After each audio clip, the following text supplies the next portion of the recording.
representative of Universitas Islam Malang Foundation, Dr. Hajah Mudawamah MSI, good morning. Respectable Rector of Universitas Islam Malang, Professor Dr. Haji Mashkuri MSI, and all the Vice Rectors.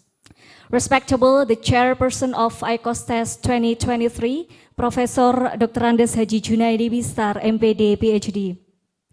Respectable to our keynote speakers today, and we have the first is Associate Professor Dr. Hajah Rose Binti Abdullah. She is the Dean of Faculty of Agriculture, University of Islam Sultan Syarif Ali Brunei Darussalam. Professor Dr. Muhammad Hairudin Abdul Wahab, the Dean of International Medical School, Management Science University, Malaysia. Professor Dr. Adi Wahyudi from Department of Electrical Engineering, United Arab Emirates, University Abu Dhabi.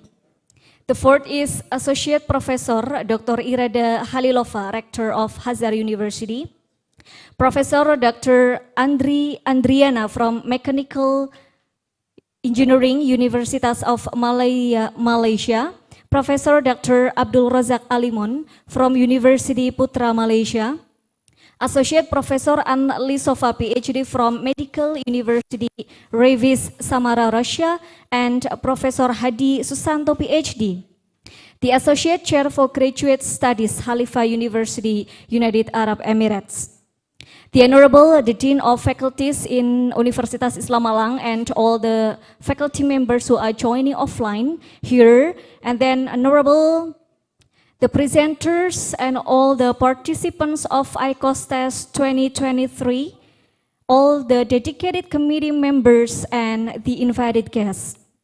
First, ladies and gentlemen, let's thanks to our God, the most gracious, who has given us blessings so that we can come together in this conference. Let's also not forget to send our sincere blessings and peace be upon to our Prophet Muhammad sallallahu alaihi wasallam.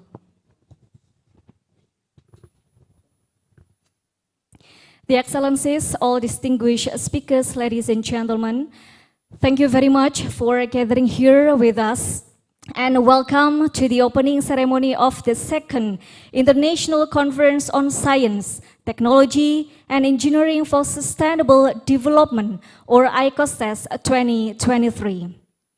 My name is Fepti Ismiatun. It is a really great honor for me to be here as your Master of Ceremony for this highly prominent conference representing Universitas Islam Malang as the host for this conference, which is held online and also offline. Well, let's commence this opening ceremony with a prayer based on our beliefs.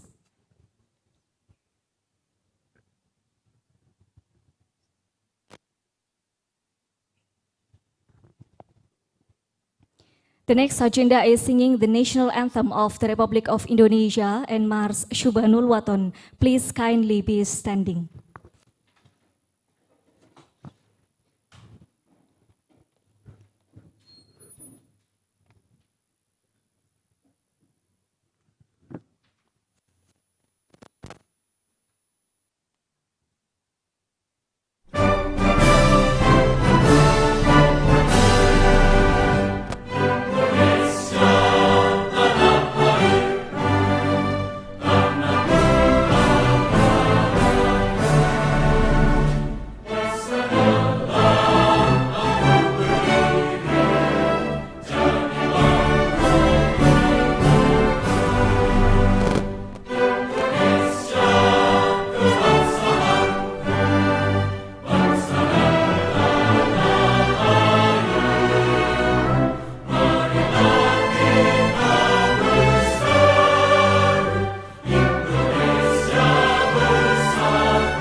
الوطن يلا الوطن حب الوطن من الإيمان ولا تكن من الحرمان انهضوا على الوطن يلا الوطن يلا الوطن يلا الوطن حب الوطن من الإيمان ولا تكن من الحرمان انهضوا على الوطن إندونيسيا بلادي أنت عنوان الفخامة كل من يأتيك يوما قومي حيا القومامة كل من يأتيك يوما قومي حيا القومامة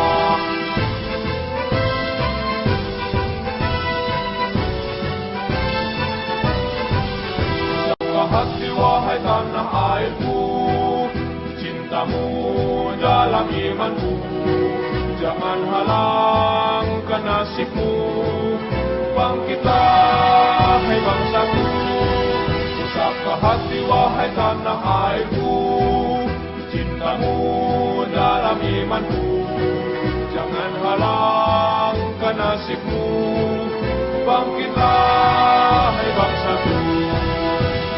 Indonesia negeriku, engkau panji martabatku, siapa datang mengancammu, kan binasa di bawah tulimu, siapa datang mengancammu, kan binasa di bawah tulimu.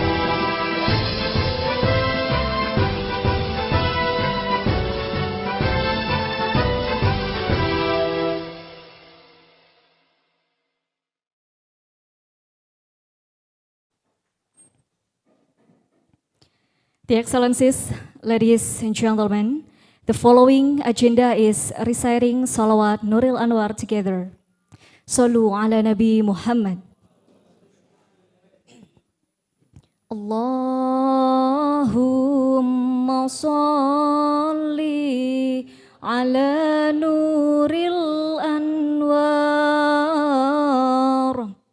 wasiril asrari wa tiryakil ayar wa miftahi babil yasari sayyidina wa maulana Muhammadinil muhtar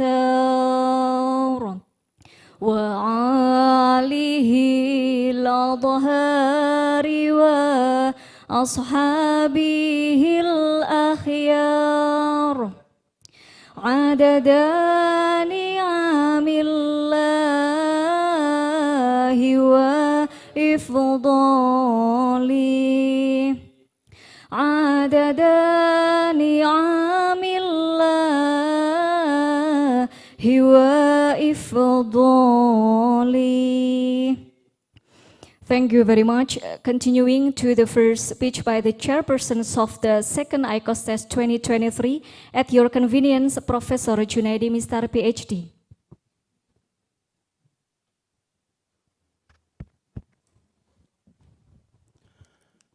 Assalamualaikum warahmatullahi wabarakatuh. Bismillahirrahmanirrahim. Alhamdulillahi rabbil alamin. Hamdan syakirin, hamdan na'imin, hamdan yuafi ni'amahu yukafi'u mazidah. Ya Rabbana lakal hamdu kama yanbaghi li jalali wajhika wa 'azim sultanik. Allahumma salli wa sallim ala sayyidina Muhammad wa ala ali sayyidina Muhammad, amma ba'd. The Honorable Rector of Universitas Islam Malang, Unisma, Bapak Profesor Dr. Haji Maskuri MSI, the respectable Vice Rectors, Deans, Vice Deans, Heads of Departments at Unisma, the respectable plenary speakers, parallel speakers and participants, the dear students of Unisma who joined this conference, ladies and gentlemen. First of all, let's bow our head to thank Allah subhanahu wa ta'ala, the Almighty, who has granted us with His blessings and mercy, so that we can now get together in this place to join this prestigious international conference.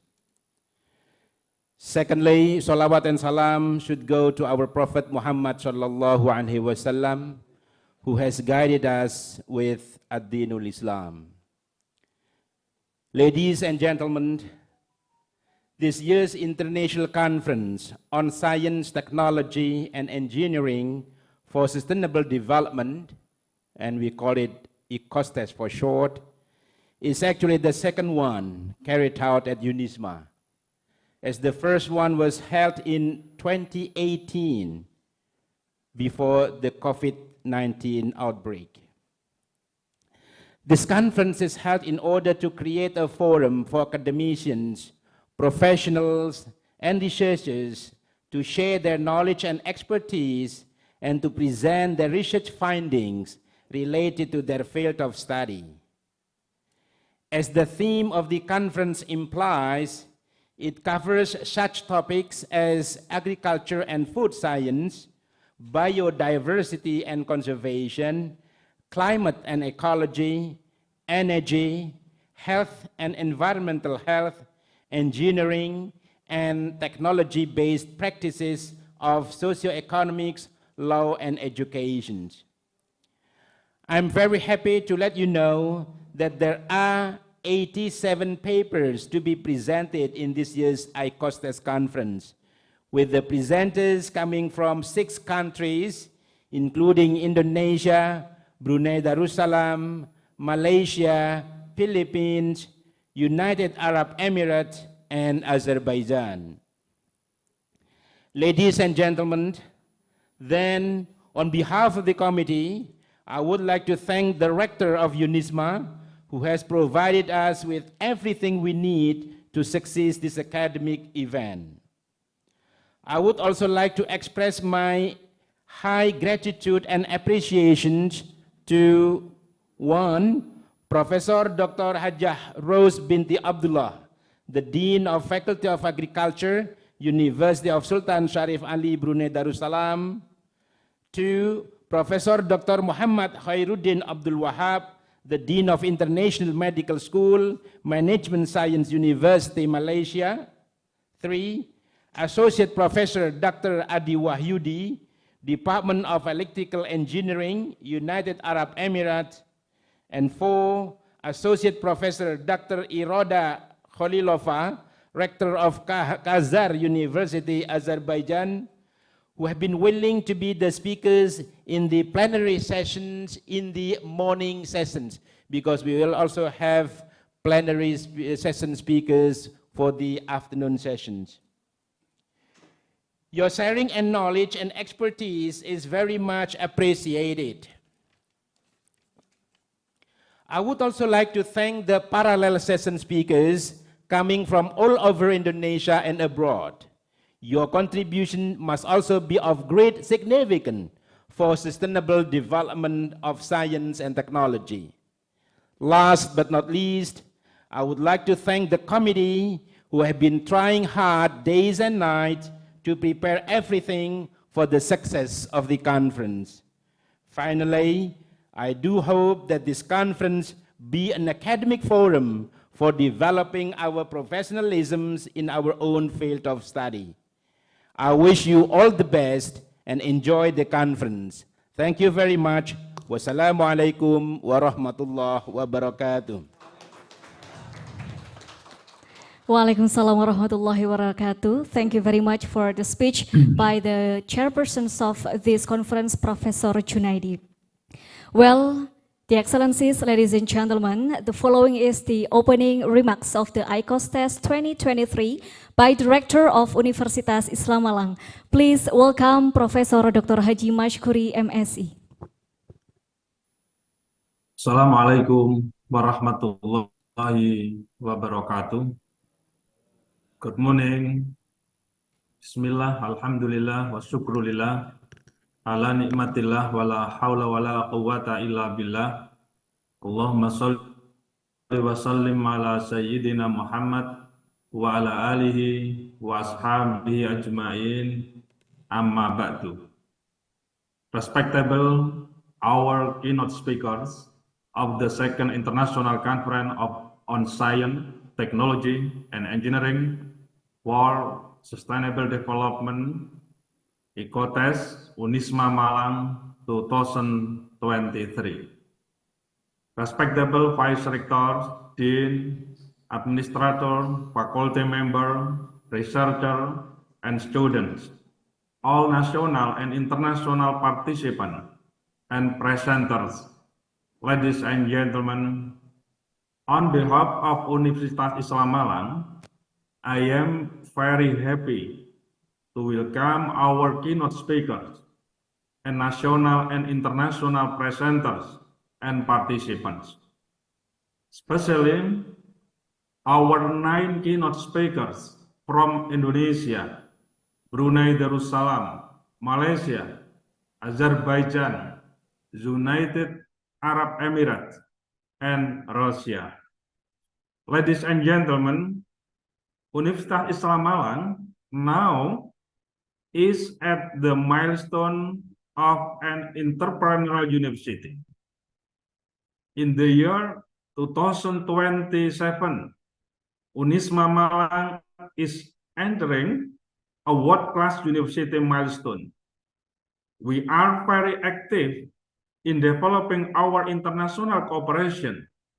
Our students, alumni, and partners are coming from 38 provinces across Indonesia and from 41 countries.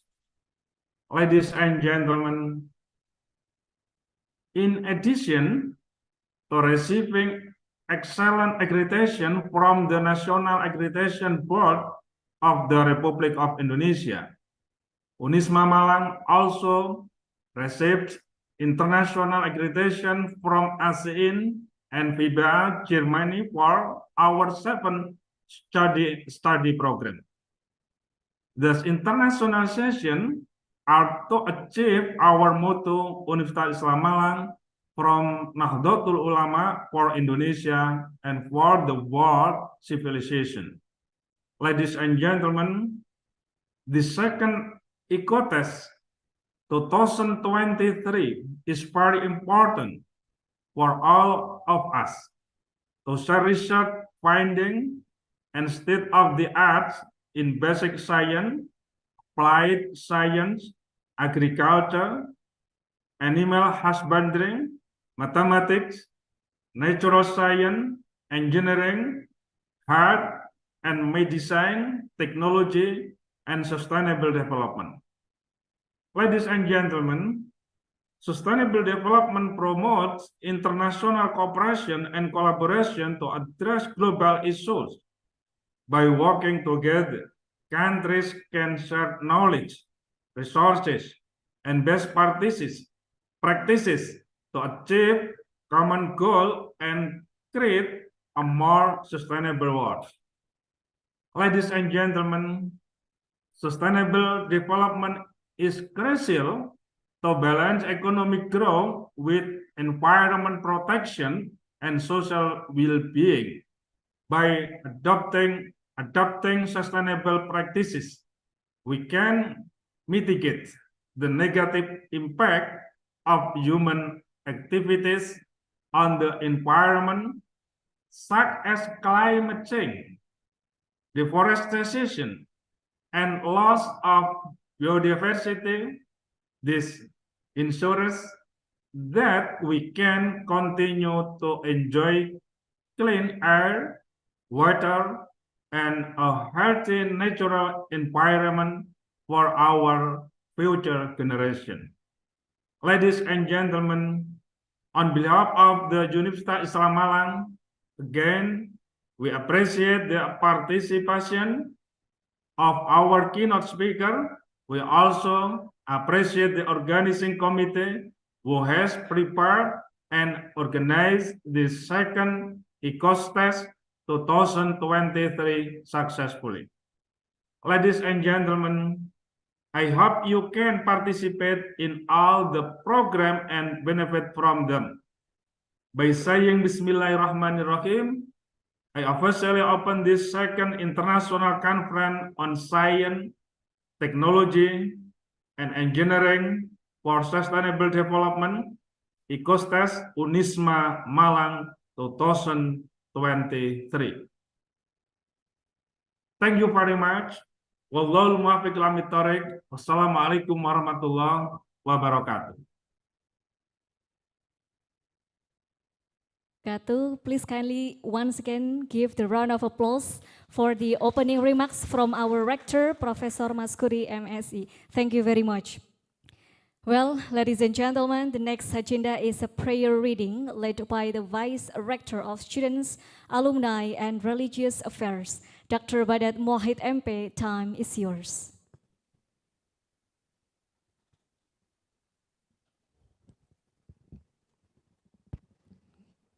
Assalamualaikum warahmatullahi wabarakatuh. Bismillahirrahmanirrahim. Allahumma sholli ala sayyidina Muhammad wa ala ali sayyidina Muhammad walhamdulillahi rabbil alamin. Hamdan yuafi ni'amah wa yukafi mazidah. Ya Rabbana lakal hamdu kama yanbaghi li jalali wajhikal karim wa adil mustaqim. Allahumma rabbana zalamna anfusana wa illam taghfir lana wa tarhamna lanakunanna minal khasirin.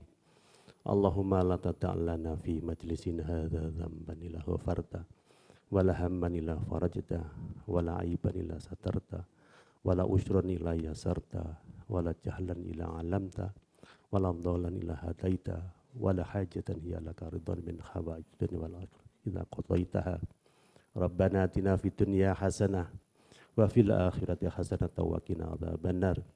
Subhana rabbika rabbil izzati amma yasifun wa salamun alal mursalin walhamdulillahi rabbil alamin. Assalamualaikum warahmatullahi wabarakatuh. Thank you very much, ladies and gentlemen. Now we have reached the moment for a group photo session. Please kindly to the Vice Rectors, also Ibu Mudawama and all the deans to gather here to take the positions for the capture. Okay, we will get the photo on from the stage. Please, Mas Mansur, could you please to take the photo from the stage? Okay, could you please to take positions here for the capture? Okay, so we'll get the captures with the group photo session with all participants who are attending now in Gedung Pusat, lantai 4, Universitas Islam Malang. Oke, menghadap ke stage, Prof. Oke, Bapak Ibu, please kindly be standing for having the capture of group photo session. Okay, please be ready. Kamera ready. 1, 2, 3. Bisa dikepalkan tangannya, Bapak Ibu. 1, 2, 3. Okay, good. Thank you very much. Please once again kindly give the round of applause for the success of our opening ceremony of the ICosTES 2023 held by Universitas Islam Malang.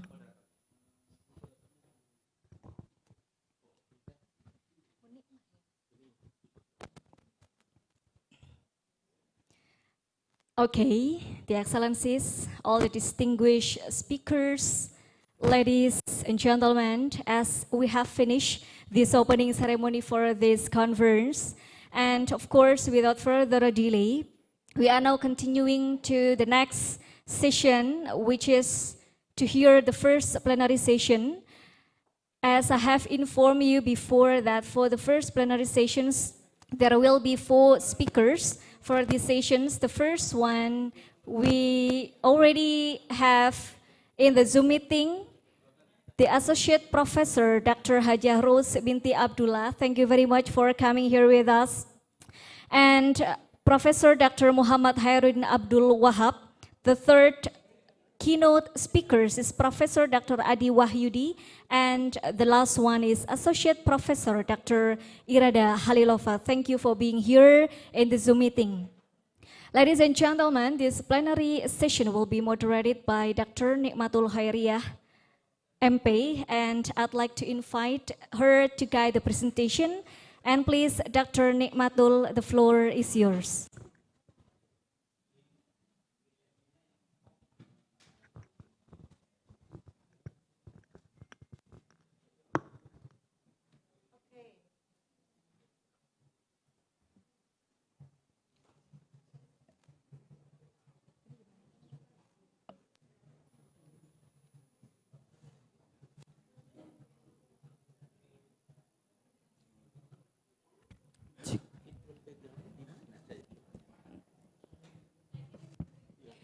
Okay, thank you very much for Ms. Fefti. Assalamualaikum warahmatullahi wabarakatuh. Good morning, everyone. Good morning, my student of Faculty of Agriculture, and then good morning also for student of Engineering Faculty of Unisma. I want to say Assalamualaikum to all speakers first. Assalamualaikum, Associate Professor Rose. Waalaikumsalam warahmatullahi wabarakatuh. Okay, how are you? Alhamdulillah, I'm fine, alhamdulillah. Okay, thank you very much. so much. Yes. Okay, and then I want to also say hello to Associate Professor Adi Wahyudi. Hello. Hi, good morning. Assalamualaikum warahmatullahi wabarakatuh. Thank you. And for the last speaker today, I want to say Assalamualaikum for Professor Khairuddin Abdul Wahab. Hello, Prof. Okay, maybe we'll join later. I'm happy today because a special for International Conference, the second International Conference on Science, Technology, and Engineering for Sustainable Development. With the first plenary session of the topic, Interconnecting Engineering, Medical, and Natural Sciences for Sustainable Development of Humanity. I want to inform you to all audience that Associate Professor Dr. Hajjah Rose binti Abdullah, Dr. Rose Abdullah is an Associate Professor as well as Dean Faculty of Agriculture, Universitas Islam Sultan Syarif Ali, UNISA, Brunei Darussalam. She obtained a PhD in Islamic Civilization from University Kebangsaan Malaysia and Master in Islamic Banking and Finance from University Brunei Darussalam, and PhD in Islamic Banking in Insurance from the Institute of Islamic Banking and Insurance UK, United Kingdom. Also MBA from Haryono University, UK, and she has more than 30 years teaching experience since 1988, and now with UNISA since now. Currently, she is active in research and publications in the area of Islamic social finance, agricultural economics, and also agribusiness. This is the first our speaker. And for the second speakers, Associate Prof.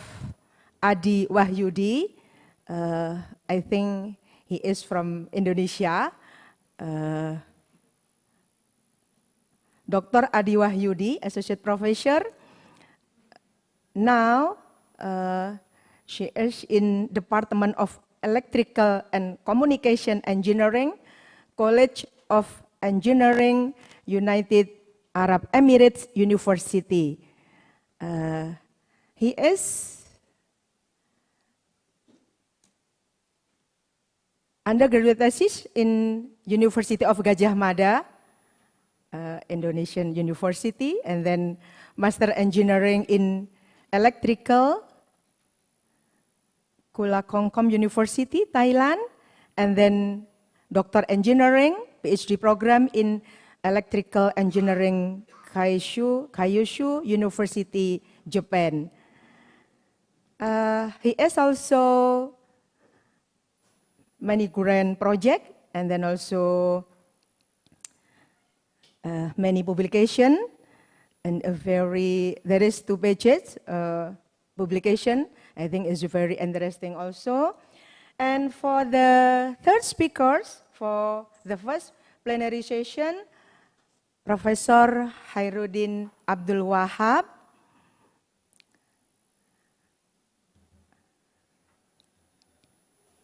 Okay.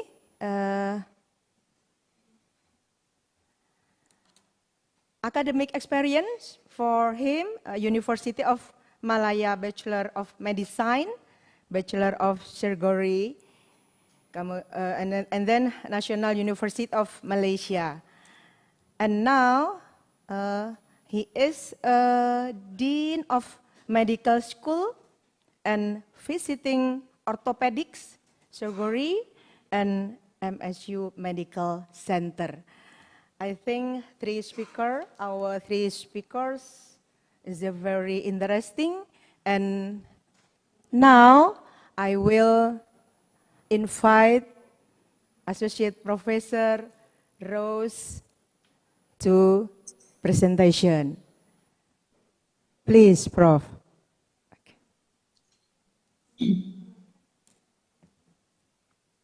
Bismillahirrahmanirrahim.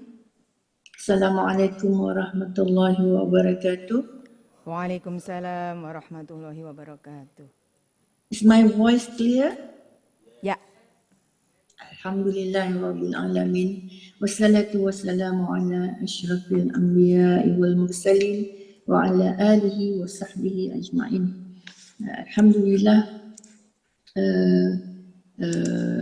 setinggi syukur kita panjatkan kepada Allah Subhanahu wa taala. I feel very glad and feel being honored this morning, having this opportunity to join the international conference organized by Unisma and meeting a lot of professionals from different backgrounds to talk about sustainable development for humanity. And as the topic, thank you very much for Unisma to invite me to involve in this conference as well. To the rector, to the dean, and all the staff involved in making the conference success today, inshallah. Please allow me to share screen. Yes, sure. It's still disabled. Mas Chandra, co-host for terus, okay.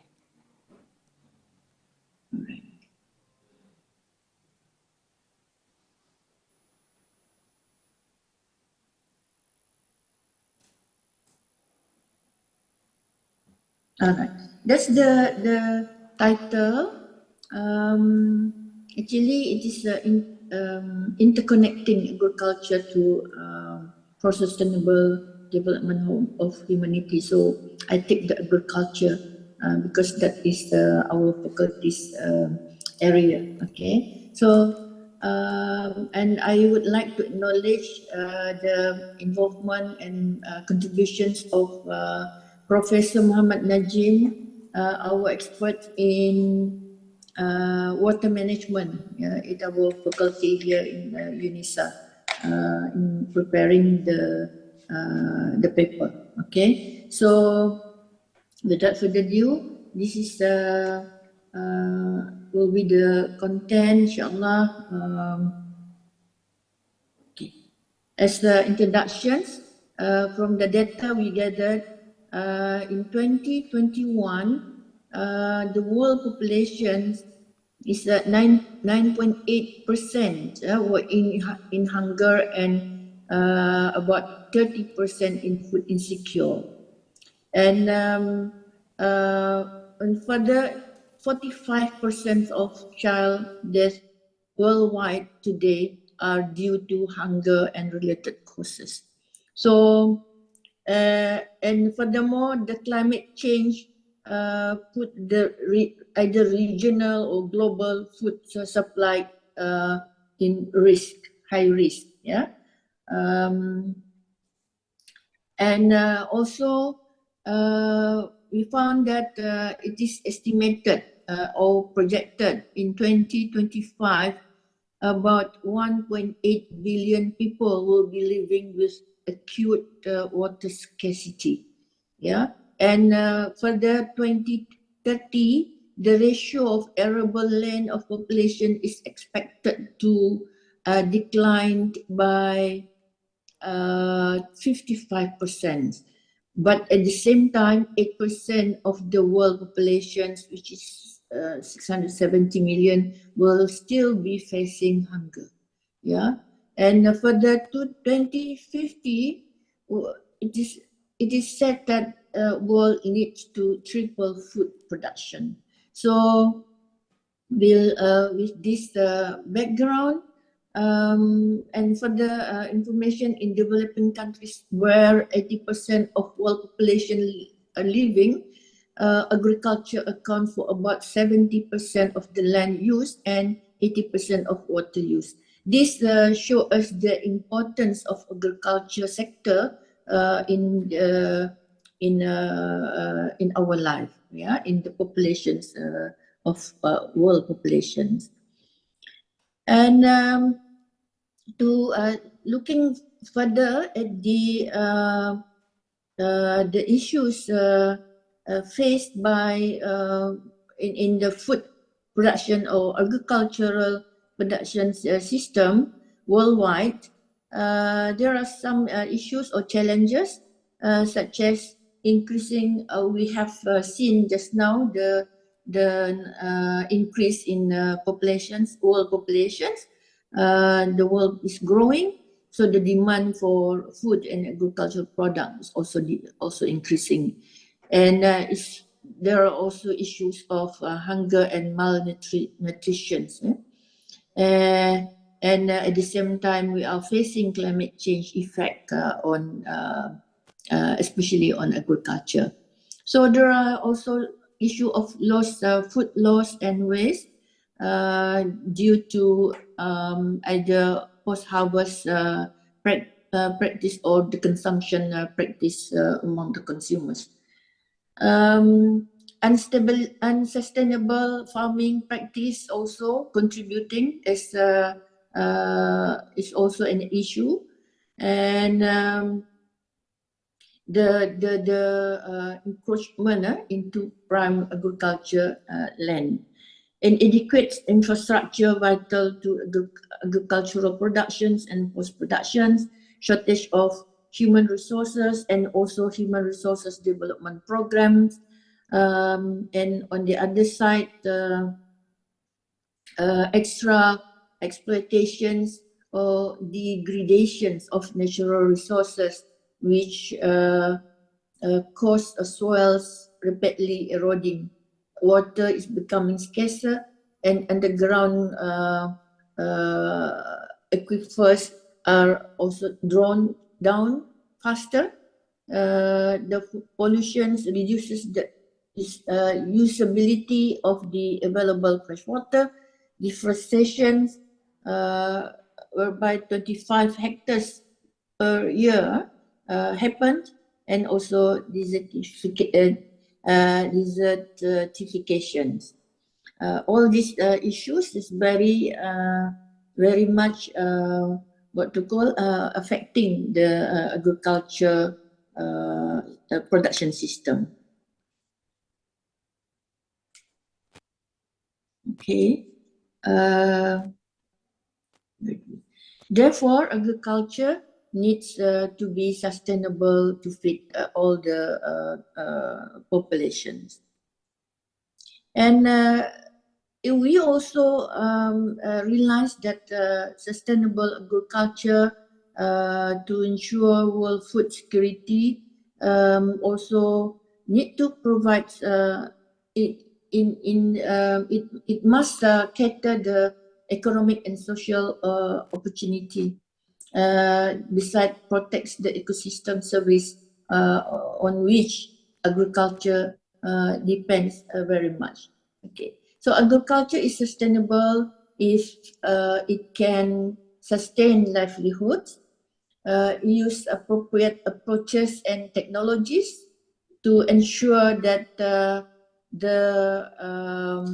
next generations also having a potential, having a what to call opportunity without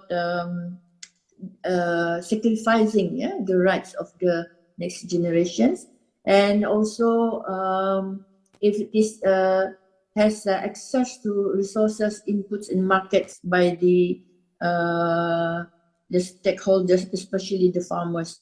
Okay, and also it should the agriculture should be able to provide decent job opportunities to be in order to be sustainable. So we look at the three dimensions: social, economics, and environment.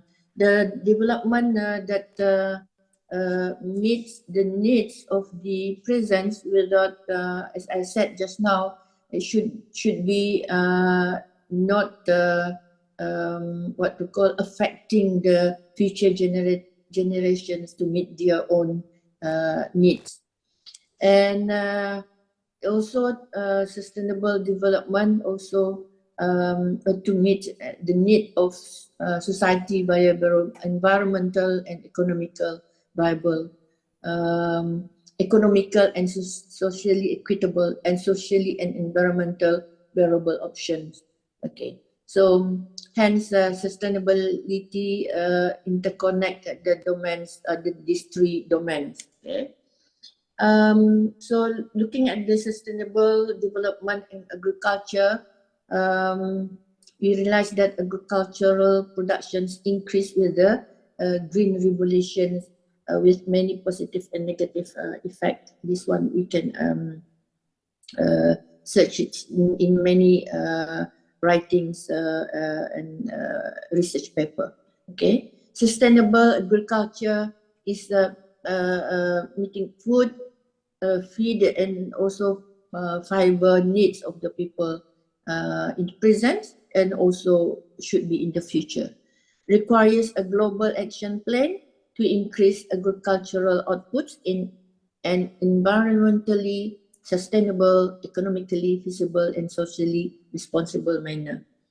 Okay, so all the stakeholders in this things, in this matter should play roles, significant roles, such as the growers, and the laborers, consumers, service providers, and policymakers, and others should be in hand together to achieve the sustainable agriculture.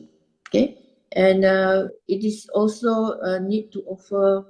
It is also will offer innovative and economically viable opportunity for all stakeholders if everyone what to call in line play their own role in line together, achieving the same aims. Okay, so as we know that sustainable agriculture contribute to the food securities, and the food security is cover these four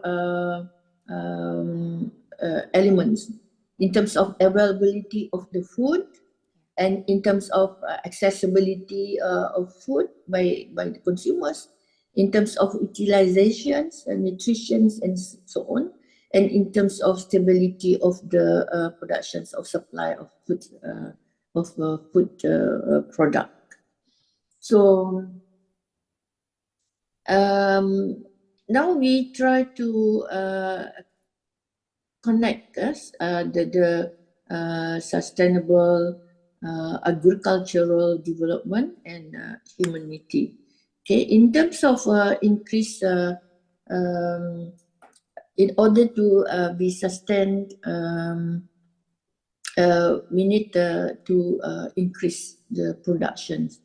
So increased productivity has to be continuously to enhance food security, improve nutrition, and also to end hunger.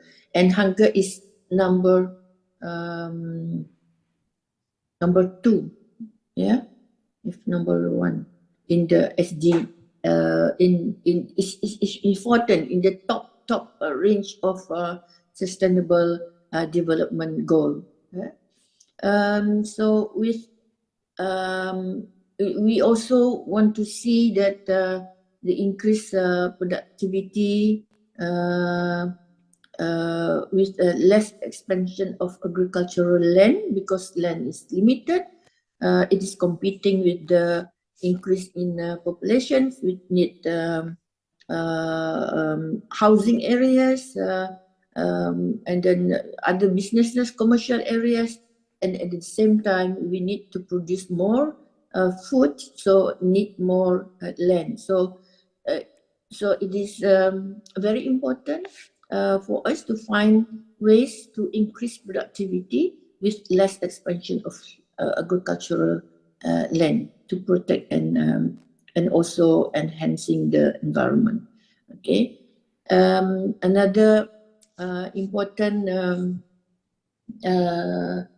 elements is water, land, and energy.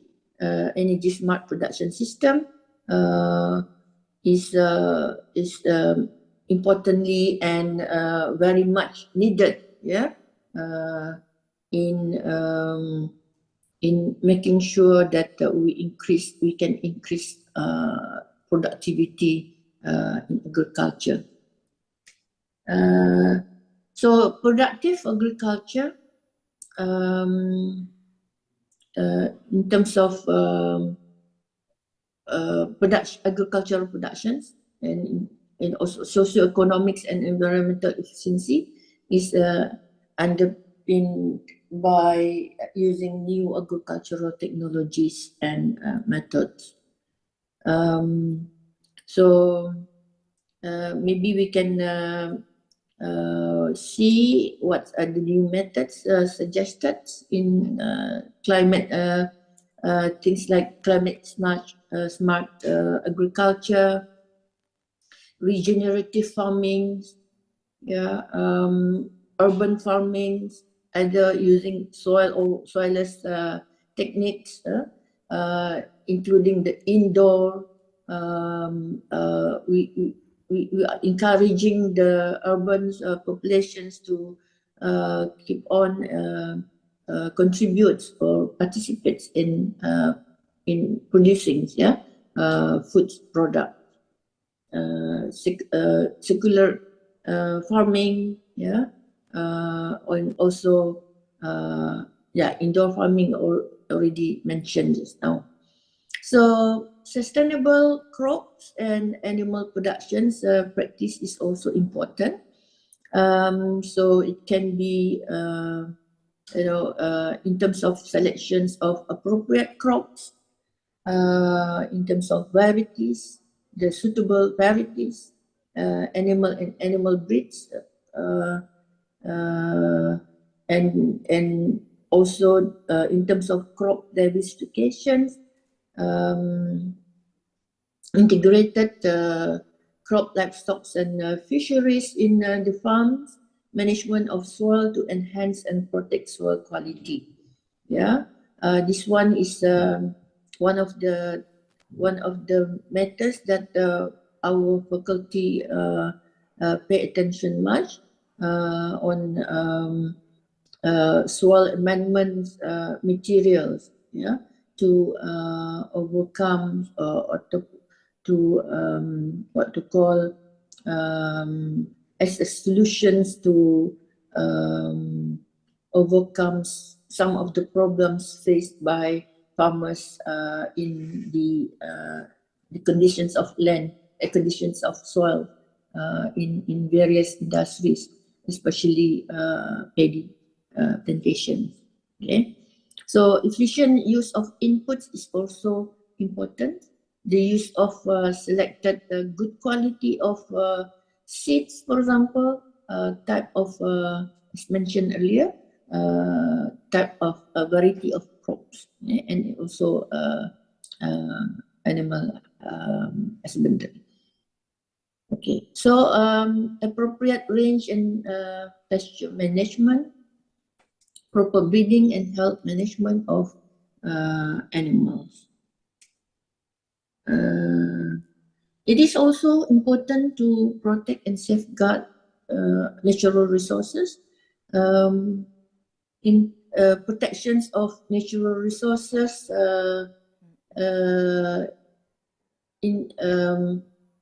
to make it in terms of sustainability of productions, which sustainability of production depends on the sustainability of the resources.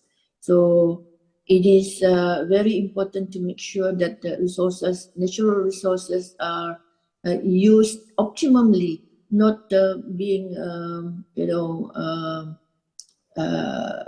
wasted, yeah, in unnecessarily. So another, the second one is protect environment and human interactions. Agriculture intensifications with optimum use of farm inputs to minimize pollution, and also destructions and degradations of resources. And not only in terms of protecting the safeguards or to protecting the natural resource, but it's also related to income and profitability of the producers. We continue with the natural resource. Land management, for example, should be improved in terms of adaptations of sustainable practice and land use it is encouraged to do what to call the waste, the crop waste. Nowadays, the practice of and the awareness on what to call this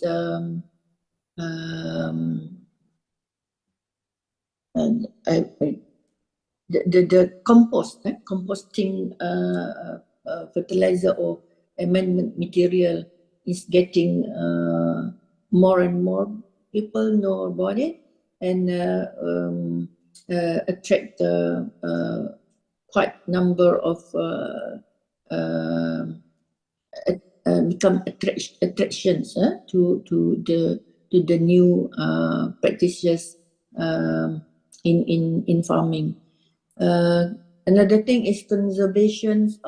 Agriculture can be used to prevent soil erosion and also land degradations. In terms of watershed, we should manage it in such a way where to ensure we have enough supply and can use it efficiently. It is also important to protect wildlife habitat and biodiversity through an integrated ecosystem approach. But there are some issue, of course, in this wildlife. Like in Brunei now, there is an increased number of crocodile, number of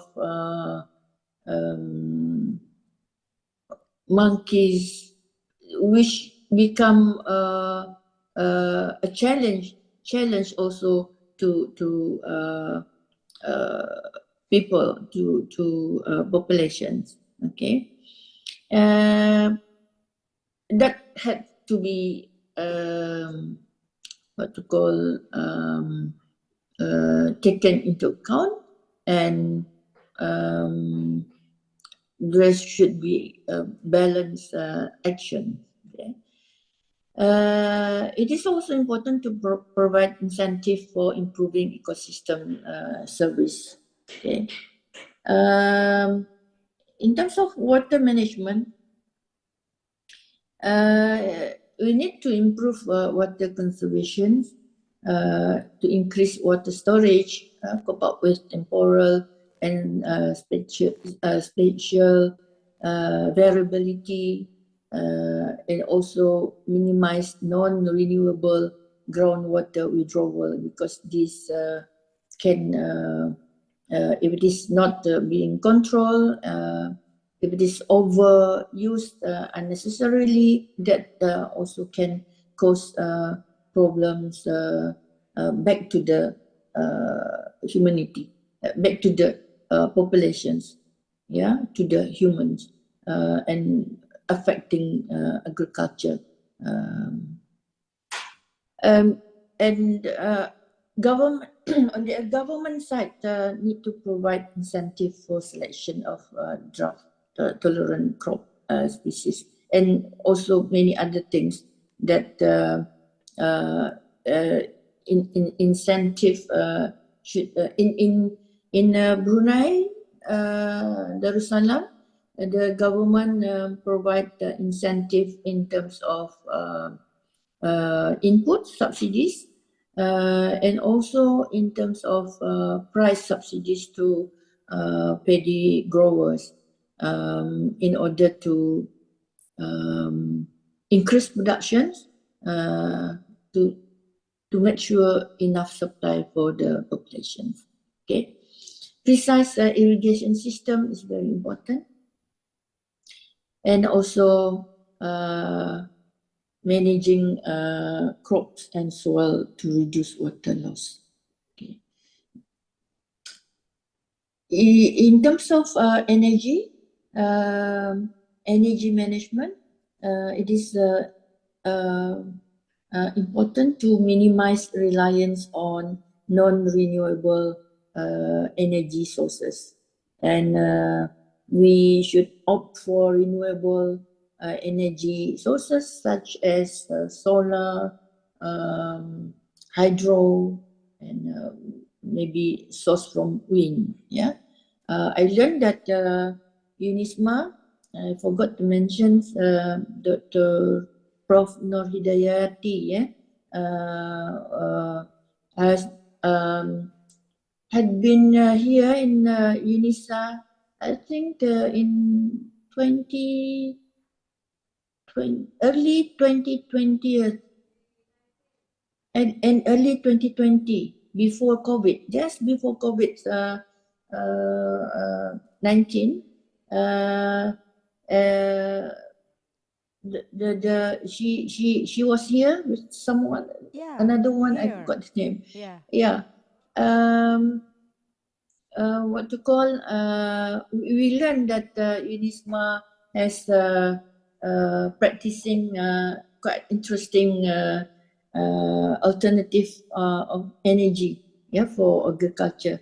Maybe she will, the Prof. Nur Hidayati can speak up later, right? Sustainable option in energy management. Okay, it's already. The next slide is regarding improve livelihood of farming community. I don't know why this slide is not moving.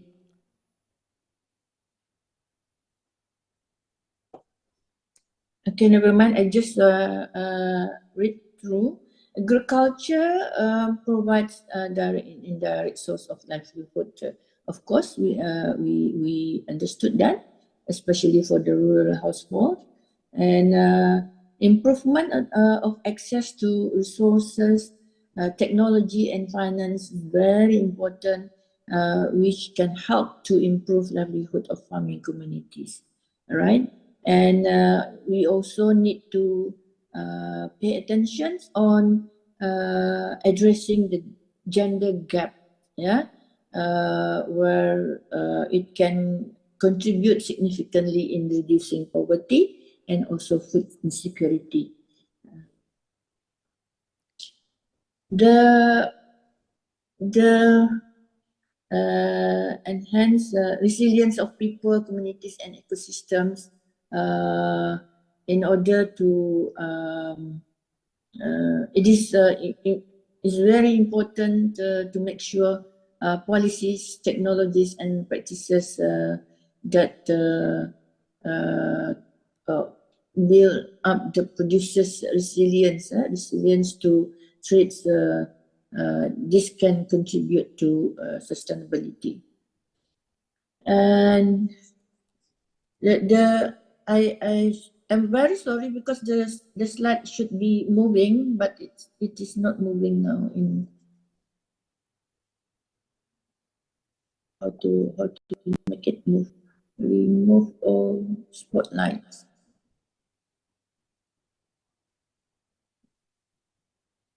Because in my laptop it's moving, but here on the screen it's not. Okay, Prof. I think I just continue. All right. I just continue. And sharing knowledge, by disseminating the up-to-date knowledge to improve global agriculture is needed. So that the farmers, the stakeholders involved will be able to practice the correct and the what to call significant approach to achieve the sustainable agriculture. Yeah, to increase the level of education on crop, animal, natural resources management of farm is also important, and enhance extension programs to reach farming communities, especially small-scale farmers. It is also important to build local access to get inputs, reliable and affordable resources available to ensure optimum. And now it is moving now, but lagging. Reliable and affordable resources availability to ensure optimum production process. Yeah, such as the secure access to land and water resources, for example, access to reasonable financial services is another matter, and infrastructure, roads, ports,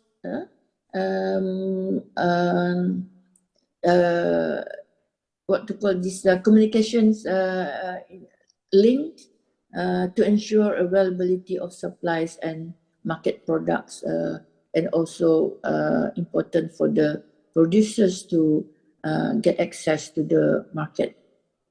Improve access to high quality agricultural inputs and services. I have mentioned about this earlier on. Okay. In terms of harvesting, it is very important to protect the harvest method, because the issue faced by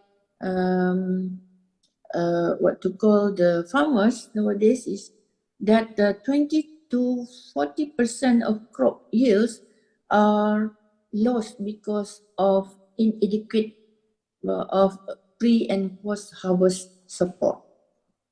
Okay, what we need is to have storage facilities, including cold chain storage, especially for to make, especially for perishable product. Okay, transportation mechanism, the suitable transportations. Okay, agronomic knowledge and pest and disease identification, and also providing risk management tools to support farmers in managing weather and market variation. Excuse me, Prof. Rose. I think yeah. 5 minutes more. 5 minutes? Okay. All right. To achieve enable to access to market is very important for the farmers. To achieve equitable price, promote access to current market price. The market is related to information as well. Yeah, because to make the market is free market ataupun what to call the fair information's availability for the farmers to involve fairly in the market is very important. Okay. And also another thing is in terms of research, we should give priority on certain certain aspect. Sustainable agriculture requires intensified continuous research with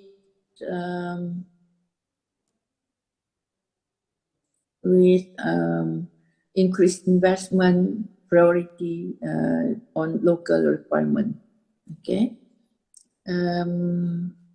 Or you cannot see my, because got problem with the internet on the other side. Agronomic research related to water, soil, post-harvest losses, climate change adaptation, and research on crops, animal varieties, I've mentioned just now, and also establishing the private public research collaborations. Okay, I come to the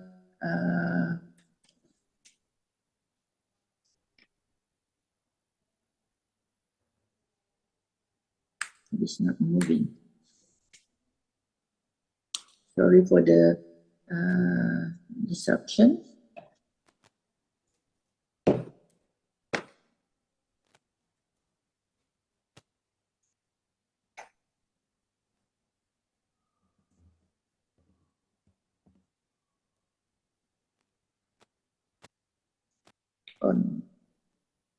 On the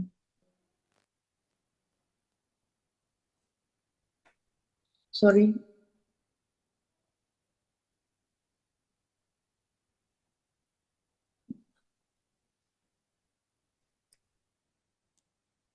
So I think I just stop here because the time is not limited me. It's limited and not allowed me to further delay. We can discuss further later, inshallah. So I end my presentation with thank you very much. Wabillahi taufiq wal hidayah. Wassalamualaikum warahmatullahi wabarakatuh. Waalaikumsalam warahmatullahi wabarakatuh. Thank you so much for Prof. Rose Abdullah. And I think we follow the next speaker, Prof. Rose, and then we discussion after presenting finish. Okay. And I think for the next speaker, Associate Professor Adi Wahyudi. He is from Department of Electrical Engineering, United Arab Emirates, University, Abu Dhabi. Please welcome. Right. Yeah. Good morning, everybody. Good morning. Nice to be here. Yeah. So could I now have the authority to share the screen?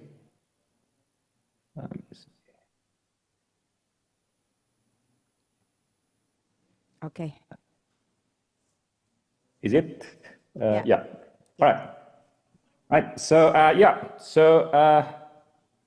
So today I would like to present the presentation. So I aware that the audience is quite have a different background and very wide spectrum. So my field is electrical engineering. Naturally, it will be contains many electrical circuit, mathematical stuff, and so on. But I aware with this kind of the diversity of this conference, I try to go with the general topic relating to it. I would like to introduce one of the research topic that I have in the UAE University in the area of the wave energy. So today I would like to present the wave energy in nutshell, which is only the touching the every aspect of the wave energy research here in the term of the control system, and then the design of experimental setup, and then what end up with the energy assessment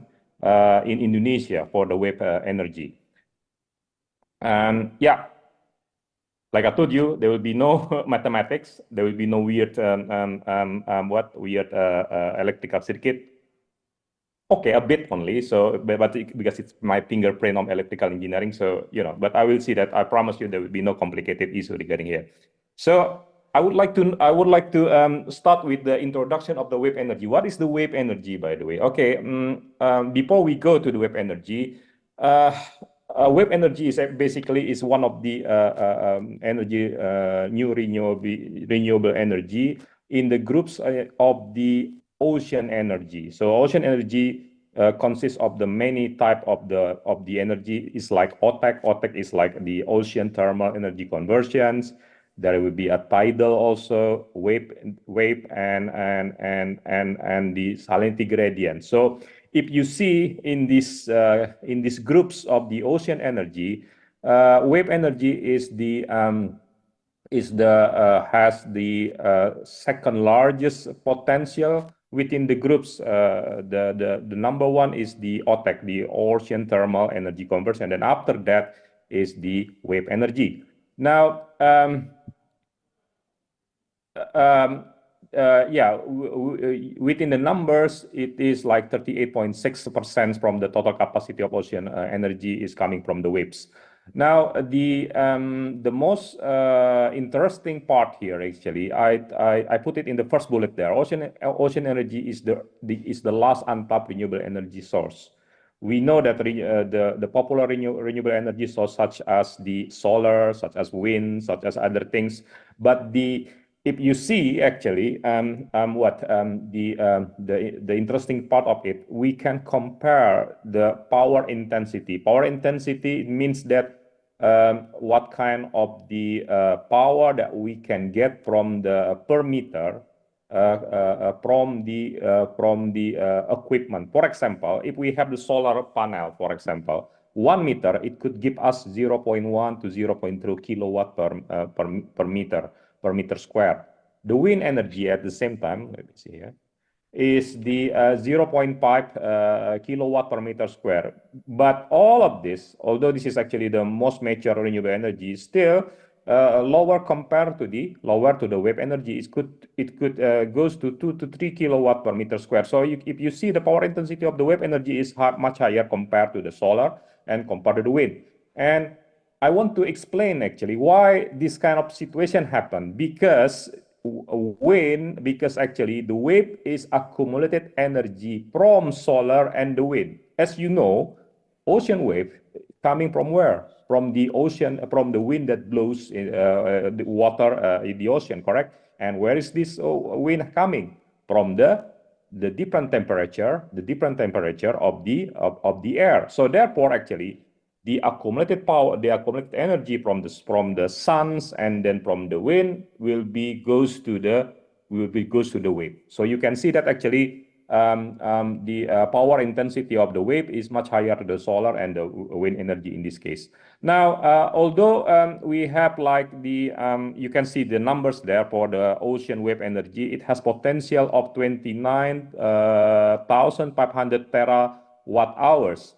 Which is actually quite enough to energize all the world. But the current production is way much less than that. Not even in that order. It is only 2.31 megawatt, because it's actually a new renewable energy type in the world now, because of so many difficulty that we have to tap energy from the ocean wave. Now, I go to the right. Let me see first. All right. So in order to tap energy from the ocean, we need so-called wave energy converters. This wave energy converters is actually is general term for the device to use the to harness the energy contained in the sea wave and convert it to electricity. Now, there are many types of these wave energy converters. It could be classified based on the location, if we can install it in the shoreline, near shore, or offshore. And we can also classify the wave energy converter based on the principal operation and topologies. It could be based on the oscillating water columns, and then oscillating device, pitching device, and overtopping converters. And we can also classify the wave energy converter based on the PTO. PTO, we can see that maybe for the device that really convert these waves into the electricity. We can think as the generator here. So based on this type of the generator, we call it generator because actually it's not only like that. We can classify it as pneumatic or hydro turbines, the hydraulic PTO, or direct drive linear PTO. So basically, this kind of the figure actually summarize all of this classification we have here. Here is the waves, and then there's a mechanism actually to interface between the waves and the PTO. So, for example, if we have the linear generator, this could be the buoy or the floater. You can think in the wind energy it is like a blades or the propellers. And then after that, then we have the generator. Here, the many type of the generator. Here we can have the turbine PTO, so directly actually the turbine PTO, and then the hydraulic PTO, and then the linear generator PTO. Now, as you can see here, so in different kind of the PTO, there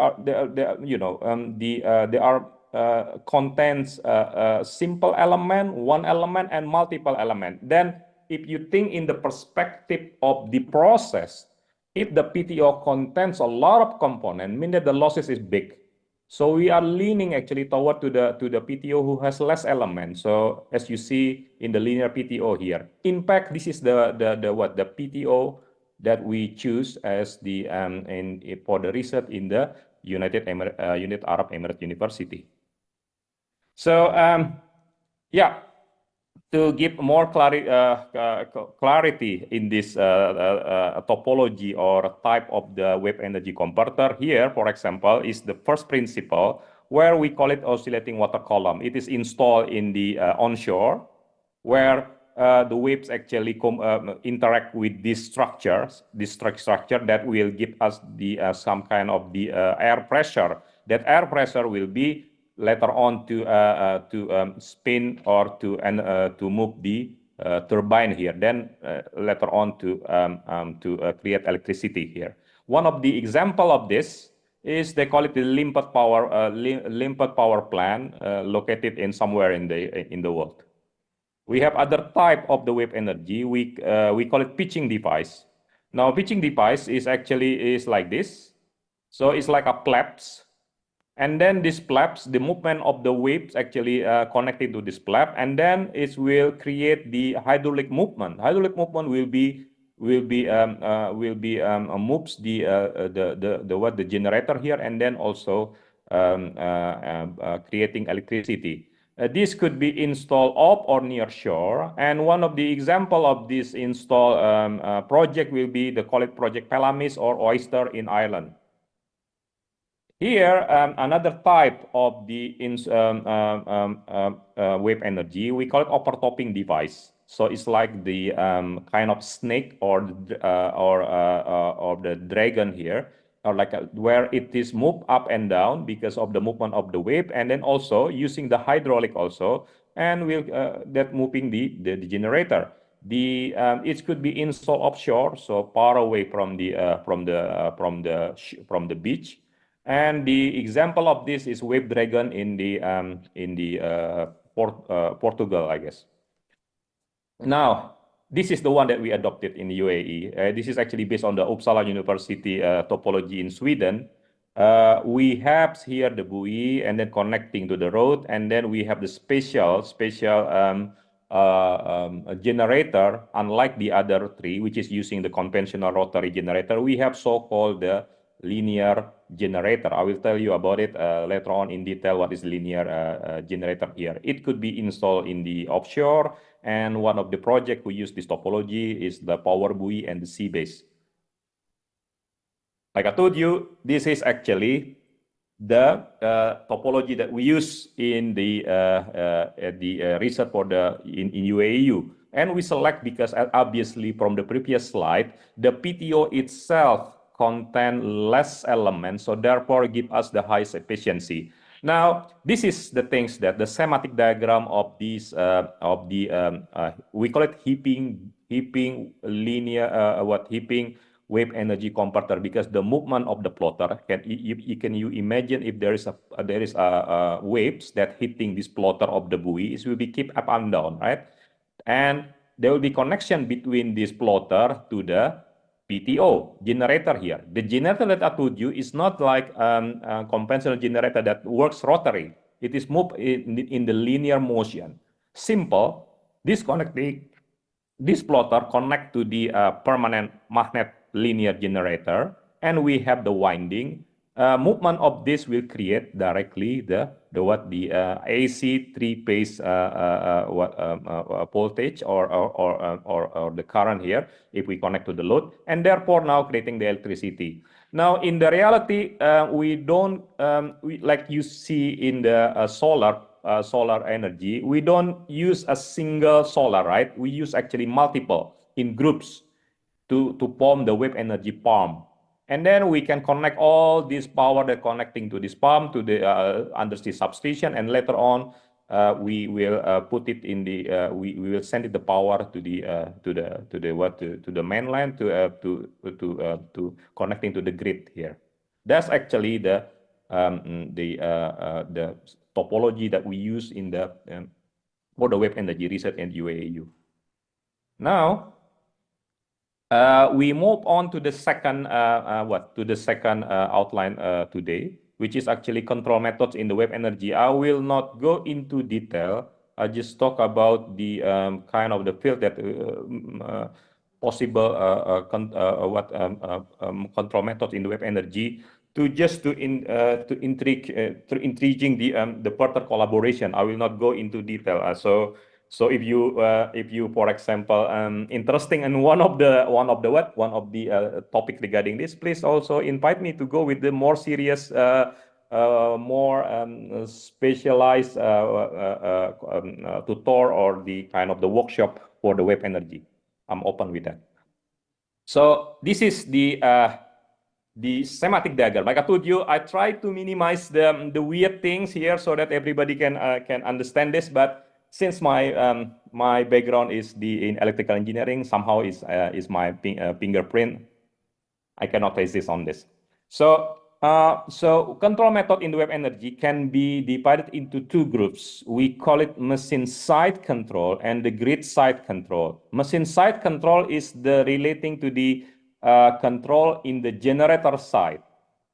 Grid side control is relating to the control for interface between generator and the load or the grid here or the customer.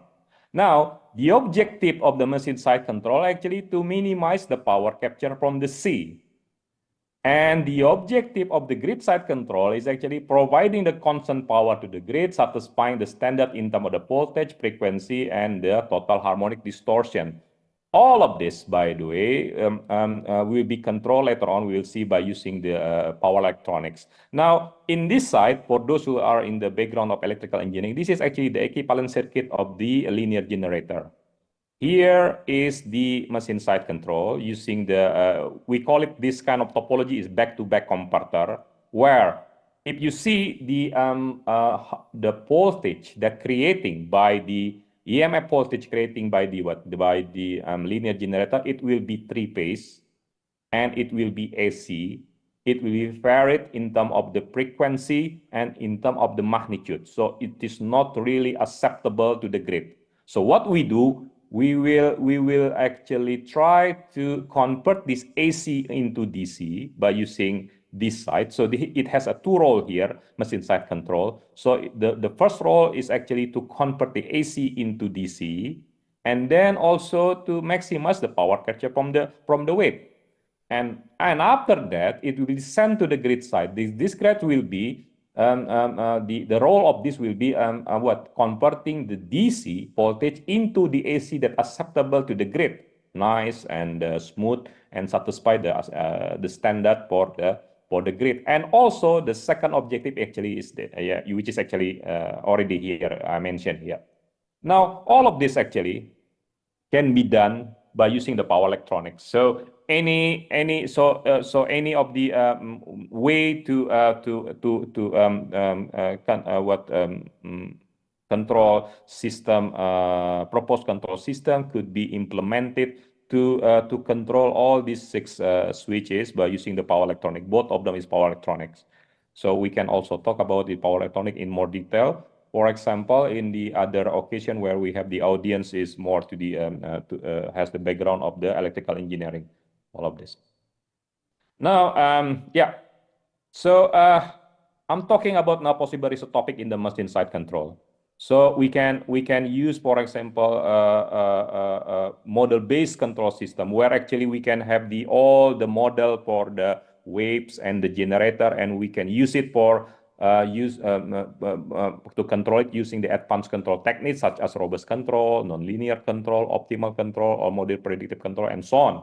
We can also use the reset in the we can also having reset in the machine side control by using model free or less dependent. So if we don't have the complete model, mathematical model of the C or of the PTO itself, we can use, for example, the MPPT technique. That's something similar that we can see in the solar energy or fixed passive reactive circuit and so on.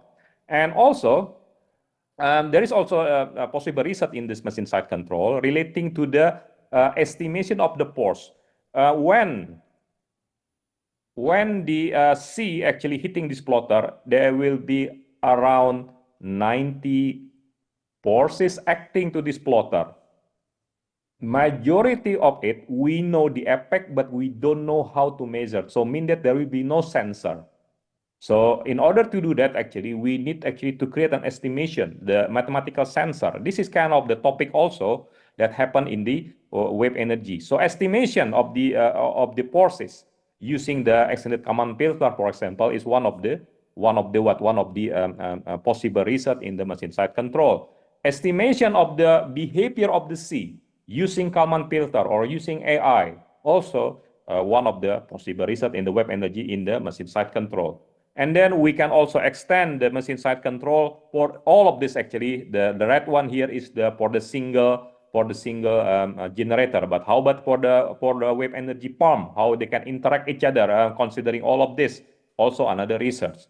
Accurate modeling for the wave energy forces, hydrodynamic problem here. The people from the ocean engineering could also participate in this machine side control and so on. Now, for the grid side control, we can satisfy the objective of the grid side control probably by applying conventional PID control or using more advanced techniques such as PR controller, robust control, and so on. And we can also have the multi-level inverter for wave energy converter. Multi-level inverter now is quite popular for renewable energy, for the solar. We can also apply it for the wave energy. Battery management also for the wave energy. Battery management is for storing the power from the wave energy, and also for supporting the operation in the both side. And then hybrid system. So imagine if we have more than one renewable energy sources, for example, wave with the wind, with the solar, how can they interact each other in power systems, and so on. All of this actually is the possibility of the research topic in the wave energy converter. So if you have the background on this, please, we can collaborate on this. Now, among all these things, especially the red sentences here, this is something that has to be done in UAU. So we are actually having some research relating to this current and the previous one. Now move on to the next one. Like I told you, here is about control, correct? So, but before we applied this kind of controller to the real system here, we need somehow to test it. So testing facility here is important actually. So, but can you imagine the difficulty of having the experiment for the wave energy? You need to install this generator at the sea, correct? Especially if we adopted the linear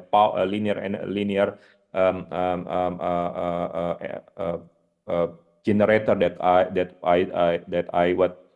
that I spoke to, that we apply in UAU. You need to create this thing. You need to install it at the sea. Then you need to test. All of this is complexity actually. So the first step to development of the wave energy to be in the readiness in terms of the level readiness of technology, we need actually to test it. So design the experimental setup is important point here. Now in UAU, we also proposed two kind of the experimental setup, and we did it in UAU here. First, we did it by using the hardware in the loop. So what is hardware in the loop for wave energy? So hardware in the loop. So hardware in the loop itself is the general term where we combine the actual physical system with the simulated environment. So we want to test something using the actual system plus simulated environment. You could see this one. Imagine if you want to build, let's say, new type of the car.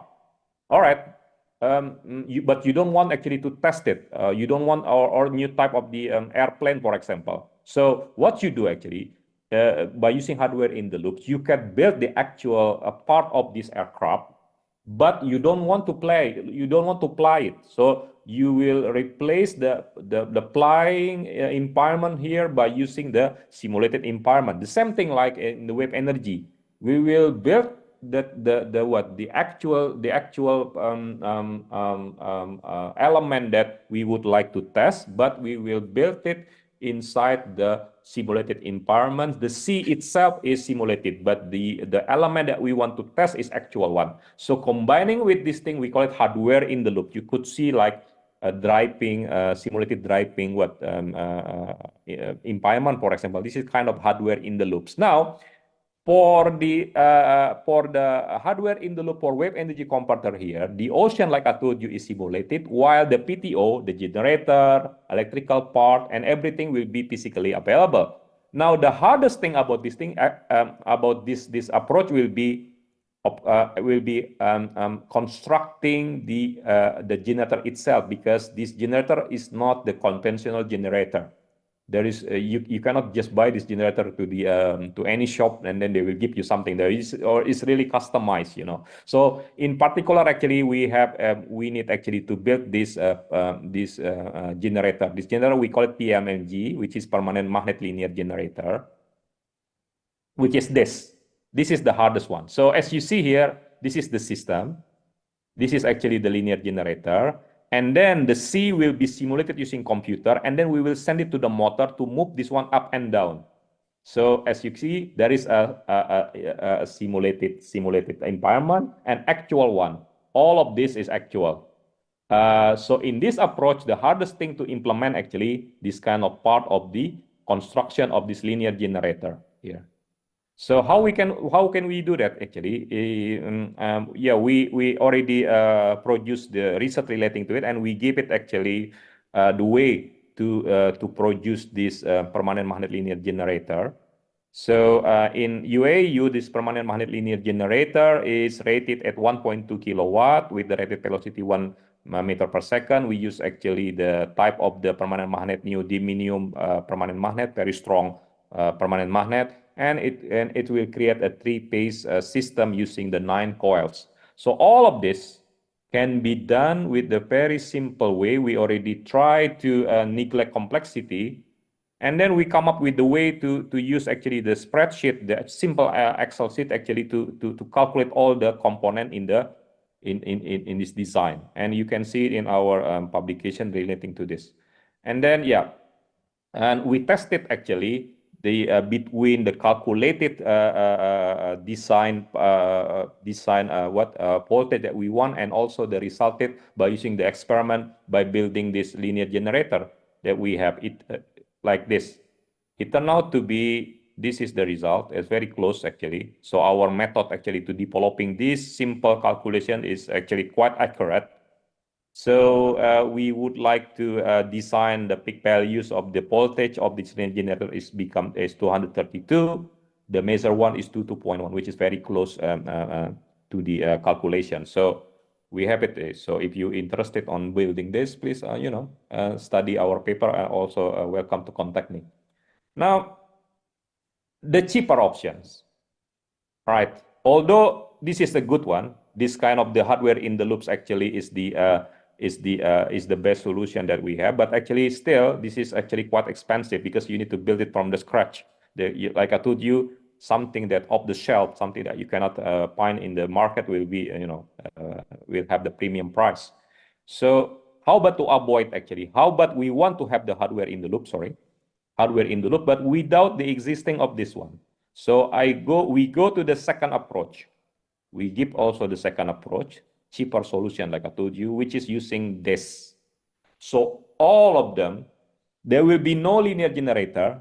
Linear generator simply will be replaced by this kind of the off-the-shelf equipment. We call it programmable AC source. Programmable AC source actually, the output of this device will give you any type of the AC source. So we can actually program this thing to create actually the kind of the output electricity. So this kind of the AC source could be actually you could actually represent the wind, represent the any other type of energy. You can use it. So what we do, we creating the wave environment. And then we ask them, we will send it to the data acquisitions and then creating here. So now other equipment, which is much cheaper equipment, will be implemented physically. But of course, we have to pay the price. It's cheaper alternative, but it has the price, which is this is the picture of this kind of this the picture of these cheaper alternatives. There will be no much difference between experiment and simulation result. This is something that we found by using this cheaper alternative. I think we are the first one, by the way. We are the first one to come up with this cheaper alternative. And then now I think researchers from China use our alternative. Actually, I see it in the recent publications in the area of the wave energy. University of China actually using this kind of alternatives now.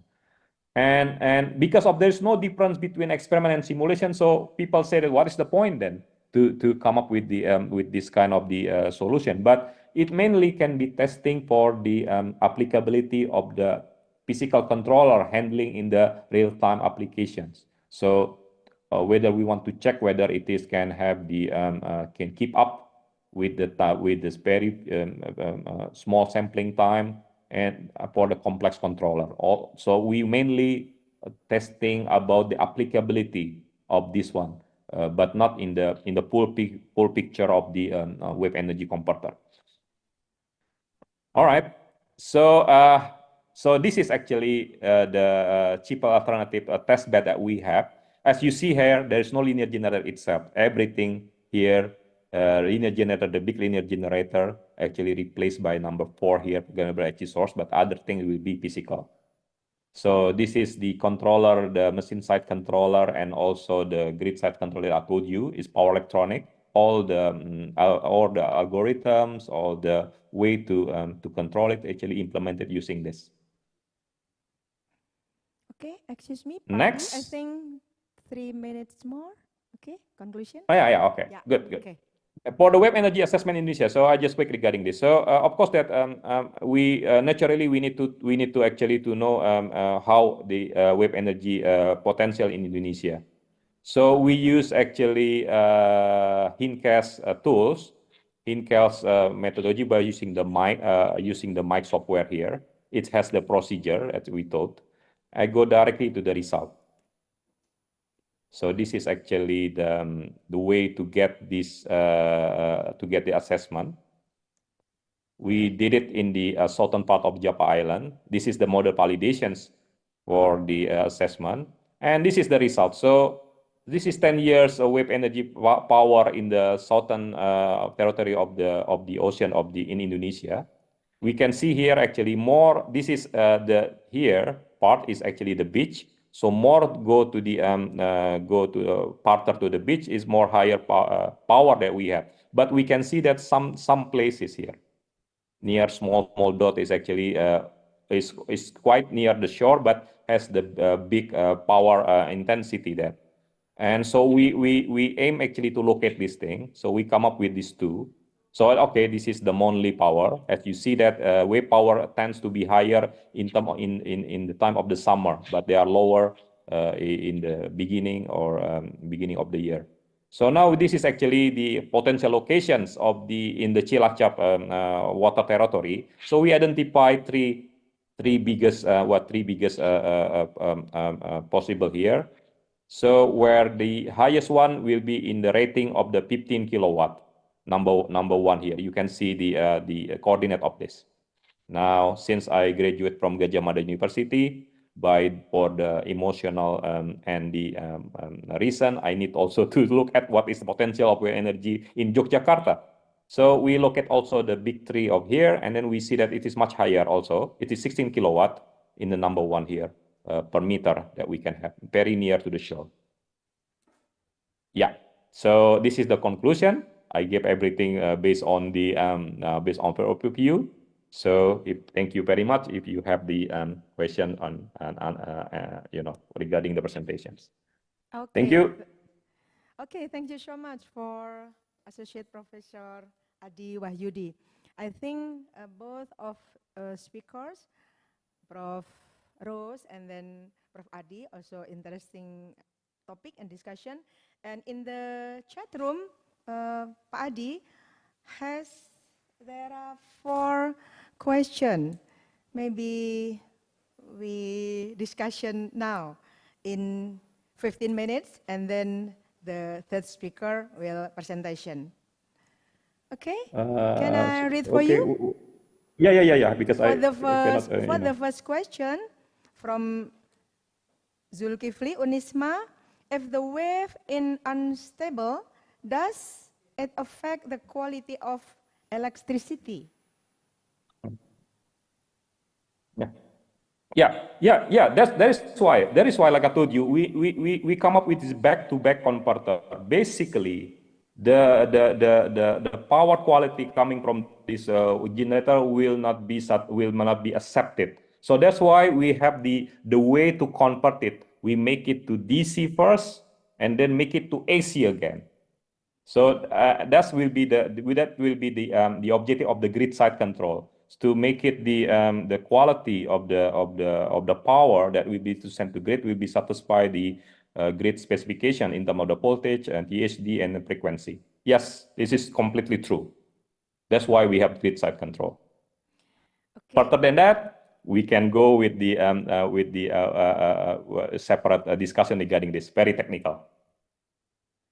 Okay, for the next question, I think the offline audience, there are Prof. Nur Hidayati from Agricultural Faculty. Please, Prof.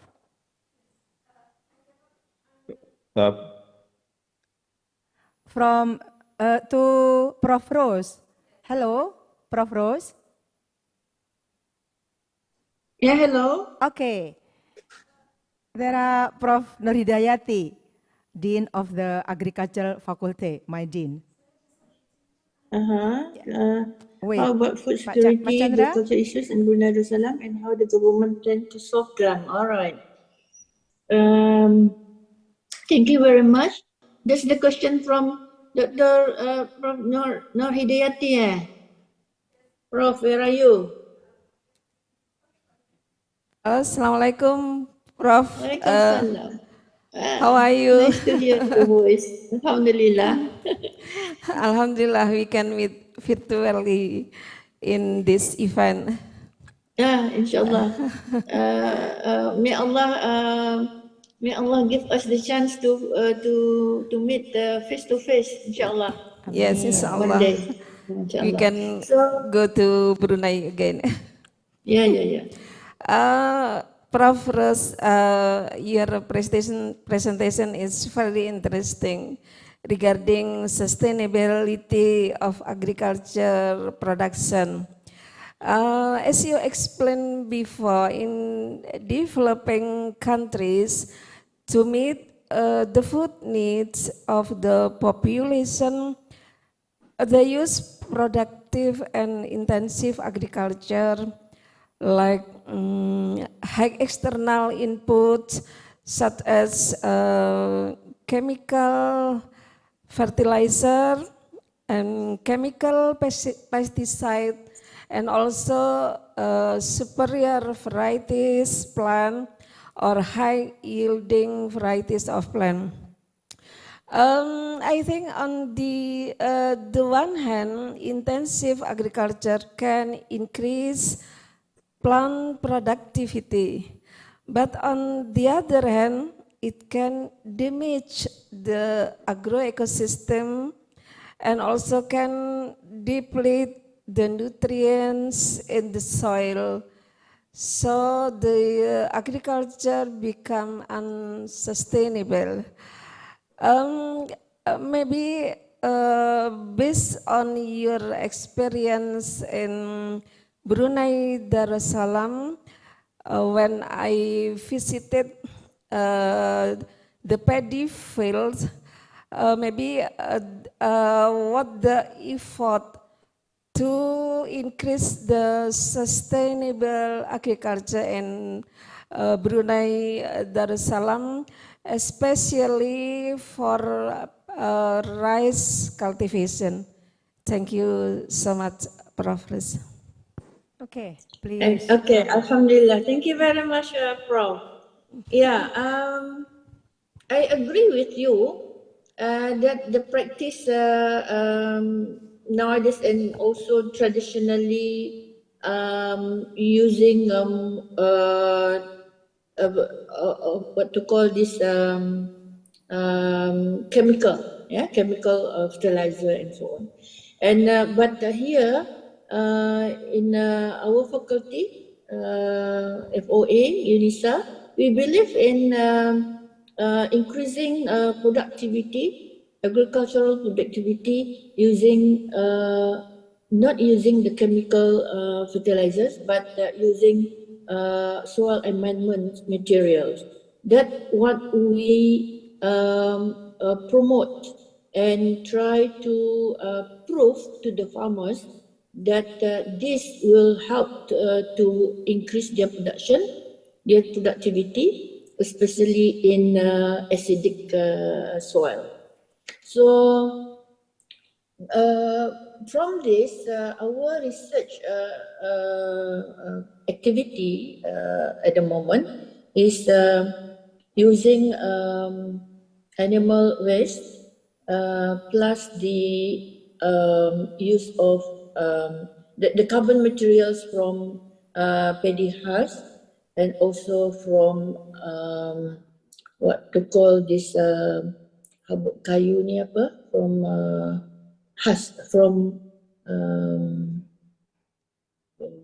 what to call wood, yeah, the husk, and of course with other ingredients, and slowly we have done. Actually, this is the first circle. Last time it improved a little bit, in terms of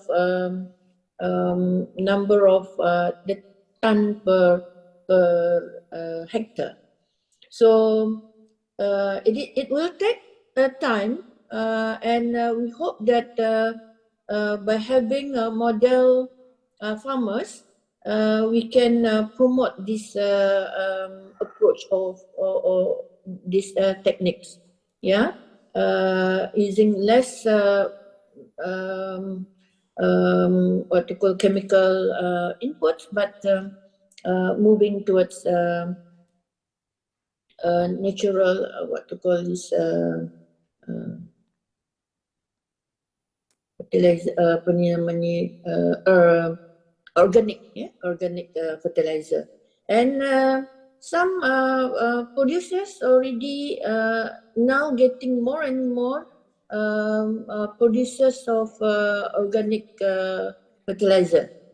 And we in fact we work together with one important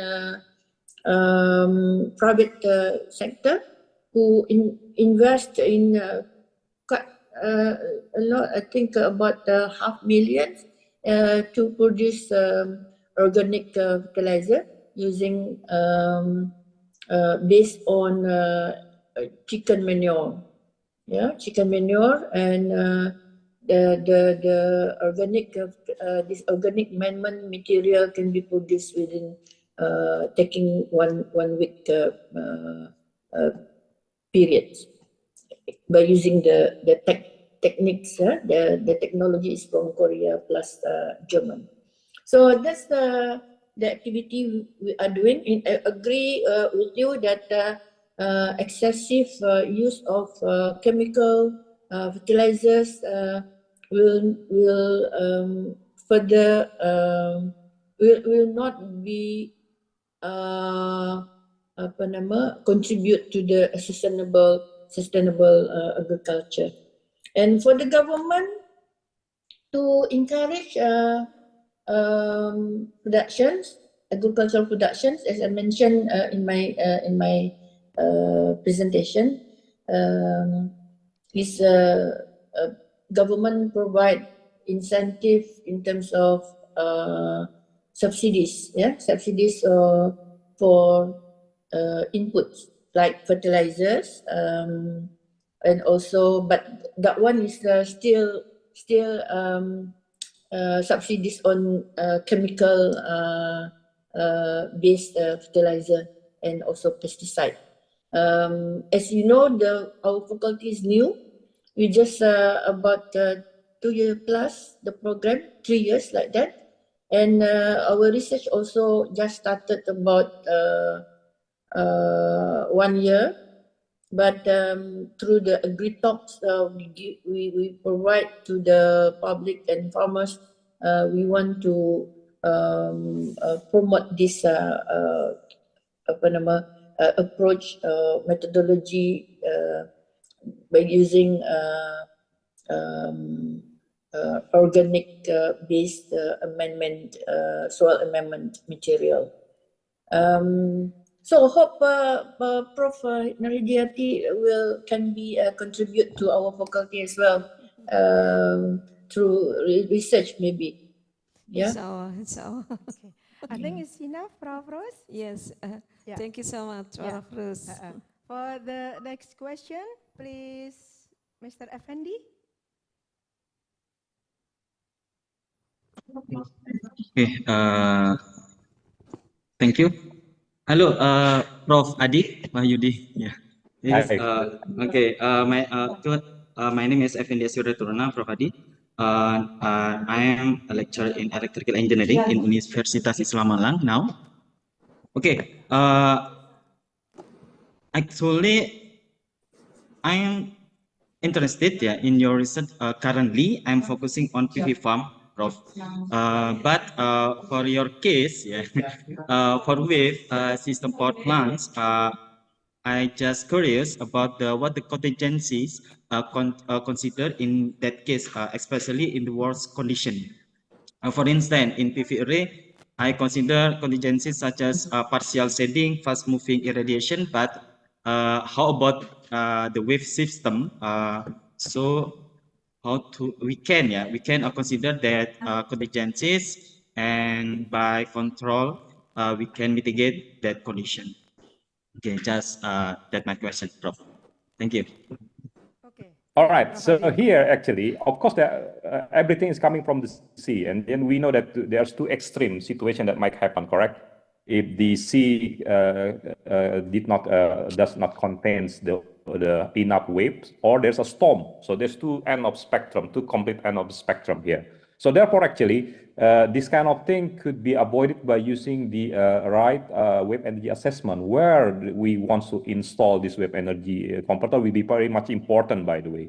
We want to see the upper years of the analysis, 10 years, even 100 years of the analysis actually from the past data. What will be the average power that content in that one? We don't want actually to have to select the location of this wave installation where there is no wave contents, there's no energy contents there. Also, what can also experience the big storm, for example.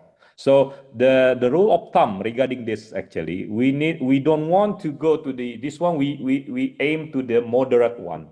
We aim to the moderate one, and we aim that so that, for example, where in the highest contents of the wave energy is still in the average, near the average. We call it the peak to average ratio actually. Smaller than this will be better. We don't want, because in the end, if we have the high actually, we need actually to creating actually some security precaution above the generator more to withstand the storm. And sometimes we actually shut down the wave energy, so they will be cutting power in the event of the storm. At the same time, where if there is some kind of phenomena like you told me, like clouding and the dusting effect, so we have also where the wave is not so energetic in this case. That's why we have the install the battery storage just to fulfill the smooth transfer energy from the generator to the load or to the grid in this case. So here the most important is actually finding the moderate, lower peak to average location ratio of the wave energy converter. That's so the last part of my presentation will be very important, by the way. Yeah. It is clear? Okay, I think it is clear. But in your presentation, Prof, you haven't yet present about the control that you use to optimize the power output. Maybe can you just one control that mostly used in the wave system? All right. So like I told you, there will be two type of the control approach here. Use the complete model or non-model here.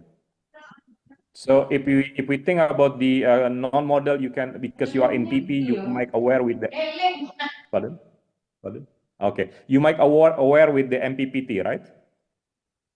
MPPT for the solar. So we can have also something like so that's actually no required model. We can see only by perturb and observe using MPPT. This is one thing.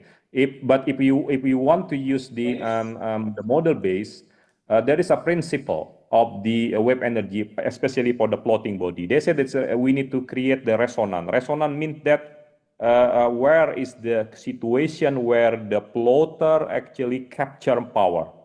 So in this case, the resonance will happen if we have the acting force to the buoy. We call it excitation force equal to the velocity of the floater. Now, how we can actually the force, excitation force is coming from the ocean. The one that we can control actually the velocity of the buoy. So that's quite interesting actually. How can we control this velocity of the buoy here? We use it actually by controlling the current that running to the generator. So if you have the current and you have actually the kind of the magnet also. So the current with the winding with the current will create the magnet, again the magnet. So we can have some kind of the braking, sometimes to release, sometimes this one. So in this case, because of this winding in this magnet actually we can control. So and it's connected to the buoy to the top. So we can actually control actually the velocity. This is one type of the controlling it to create the resonant condition for the buoy here or the floater. That's another. There's many type of this thing, and we can do it by using the robust control, optimal control, MPC, and so on. We have the publication regarding that a lot. Yeah. Okay. That principle is around that. Just close statement, sorry. Yeah, so many questions. Maybe I can collaborate, Prof. Especially about the control system, yeah, especially in the wave energy. Okay, thank you, Okay, thank you, Prof. Hadi. Effendi. Okay, Okay. I think it's a very interesting discussion, but we have a limited time, so we want to finish the session discussion for the speakers. Okay, thank you so much for Prof. Rose. Give applause for Prof. Rose, and then thank you so much also for Associate Professor Adi Wahyudi. And now we continue the next speaker. The third speaker is Professor Khairuddin Abdul Wahab. Have you, Mas Chandra, udah join? Prof. Khairuddin?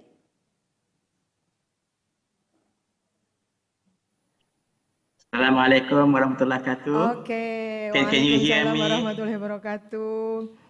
Can you hear me? Okay, Prof, I Okay. think welcome to Malang. Okay. Welcome to Unisma Malang. Yeah. Virtually, I will see you virtually. Okay, I Alright. think presentation will 20 minutes and then Yeah. 10 minutes for discussion. Okay, Definitely. please, Alright. Prof. Khairuddin. Sure.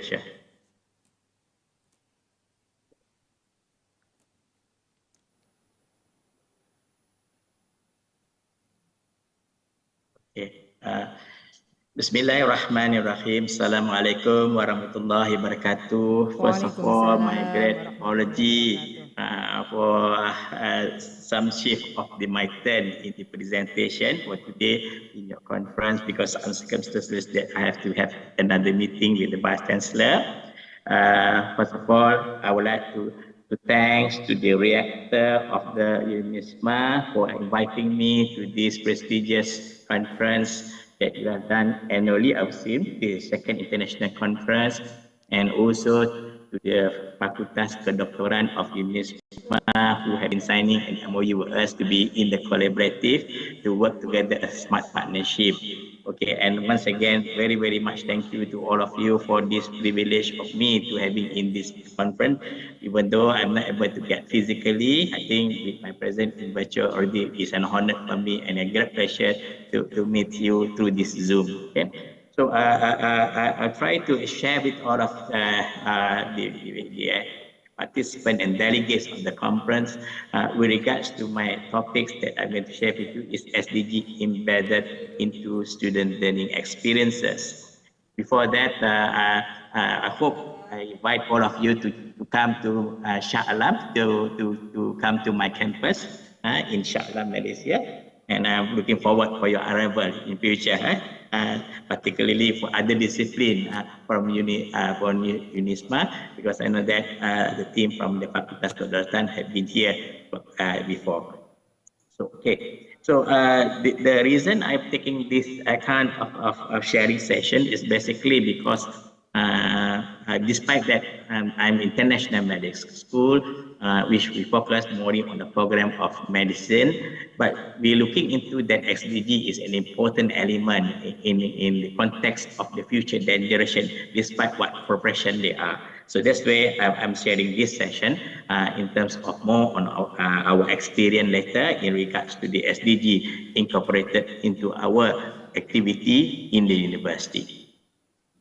So by flow of presentation, we're starting with the introduction on what is SDG, and later that I would like to share the experience of SDG where MSU engaging the students and how we can forward that, and some element of research that we have been a part of the from the SDG activities that we have conducted.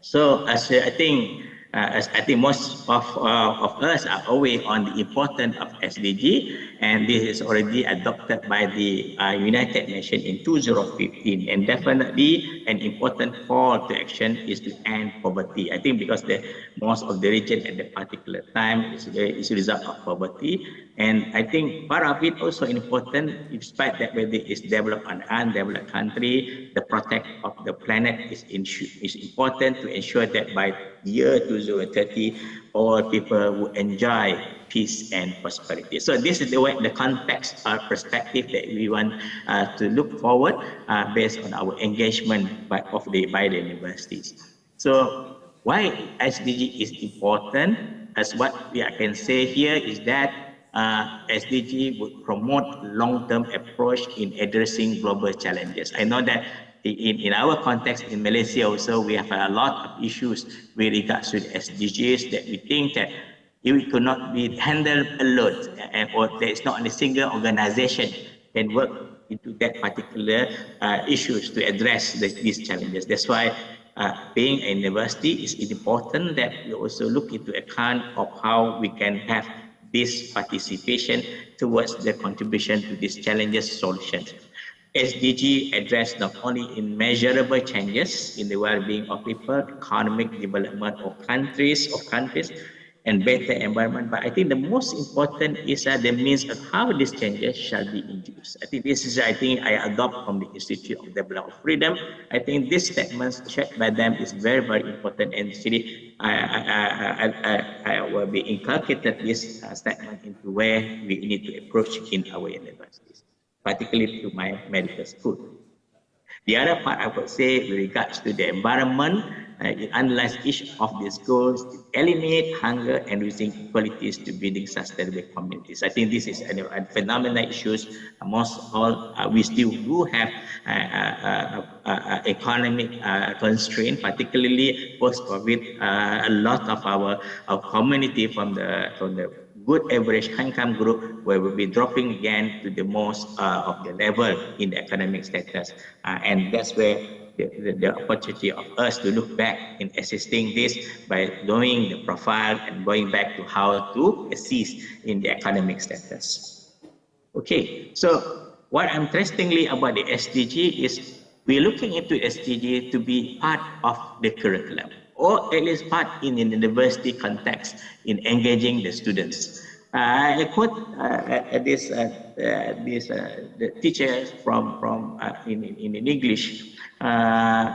Why SDG is important, that even to his English classroom, he also incorporated them in regards to the young children in the schools, because we change them from a simpler being a poster. They mean so far what we see on SDG is basically on advertising, on web, or probably there's element of being given in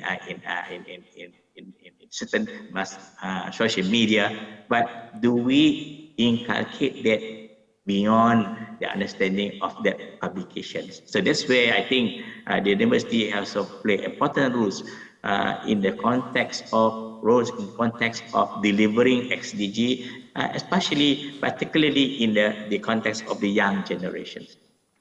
So even in Australia, New Zealand, and other Pacific, they come with a guideline. They come with a guide to existing in the context of the SDG, and one of the things that I want to quote here: why university need SDGs? Even demonstrating the university impact, definitely. That's where we also looking forward on our university to have ranking on this, capturing demand on SDG related education. That is most important, because we can implant this way of learning in the students, building new external and internal partnership. This is through collaborative, and that's where I will see whether we can look into collaborative area of SDG with Unisma in future.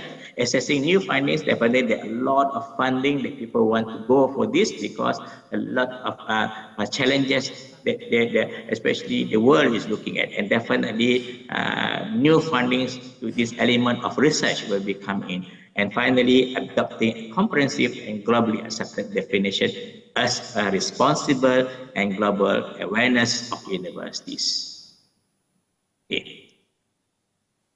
So next one that I will share, even in one of the university in Malaysia is a public university, USM. They are being the fourth in the position of the world, based on the incorporating of the SDG element into the curriculum. So the engagement now embedding sustainability principle in its teaching and research, USM empower individuals to address complex challenges through innovative solutions. So they're looking into what element of that challenges and how to solve through an innovation. They become advocates for sustainable development in their respective fields. So that's the way we see this, we are inspired also to be part of the leading universities to be helping in the SDG. So as a university, particularly in MSU, where are we ready to participate in SDGs? So our university is very committed with regards to the SDGs. And definitely we uphold the 7 goals of SDGs. And it's our commitment as a university that all these SDGs from 1 to 17 are going to be adopted across faculties, schools, and departments of university. So with that, the IMS given a task by the university to look at the opportunity of where the SDG that we need to incur within our context that are related to our field of expert or field of our professions. And we looked at, we are more related to SDG 3, good health and well-being, and also we stay extremely a bit far beyond life below water. Okay, I will share you one first. So before we go in detail of the activity that we have done, basically, we designed that SDG into our ecosystem so that we can look at the engagement where we are in dealing with SDG activity. First, basically, knowledge, which is the academic component of the SDG, where we impart that to our students. Second, the collaborative initiation through industry, authority, or any other non-government agency or what can be voluntary parties. And the next part, the impact of the SDG towards the community through the engagement. And we have to look at how this improves in the impact through SDG research, that way we can transfer the knowledge to the community. And finally, that's what I've agreed that just now through my earlier slide, that through the guides by the Pacific, Australia, and also New Zealand's guide, finally, we can look into the recognition impact of ranking and also recognition. So, to our students, we adopt the SDG 3, which can go for a small scales, the way how we conduct in related to the health and awareness. So in this context, our students were given an access to be one of the old folks home run by the government agency, by the government, our government. Here the students are looking into digital health literacy, particularly when most of them, they are staying by their own and is not accompanied by family members in this home, old folks home. And that's why they need also to understand the importance of the health. So the way of understanding the health approach is through an access of health information through the online platform. And this is what makes it easier for them to access and benefit all folks home at that particular time. So the main objective of my student is to teach the older generation on how to use digital health literacy using the technology such as my mobile phone, and this way we can look into whether the operator of this old folks home were able to supply in some element with regards to this platform for all the occupants of this the old folks home to be able to access about your own health information. And this using a legit online website that is already created by the Malaysian government and national health authorities. The other context of SDG that I want to share with all our prestigious participants of this conference is MyCorral. We have started MyCorral is almost 6 years on the line away, and we incorporate this because we not only want our future medical students would be adopters, only care of their patients, care within their professions. We want to go them beyond. By exposing them in regards to the environmental, they make that a sense of belonging to the world itself, belonging to the nature.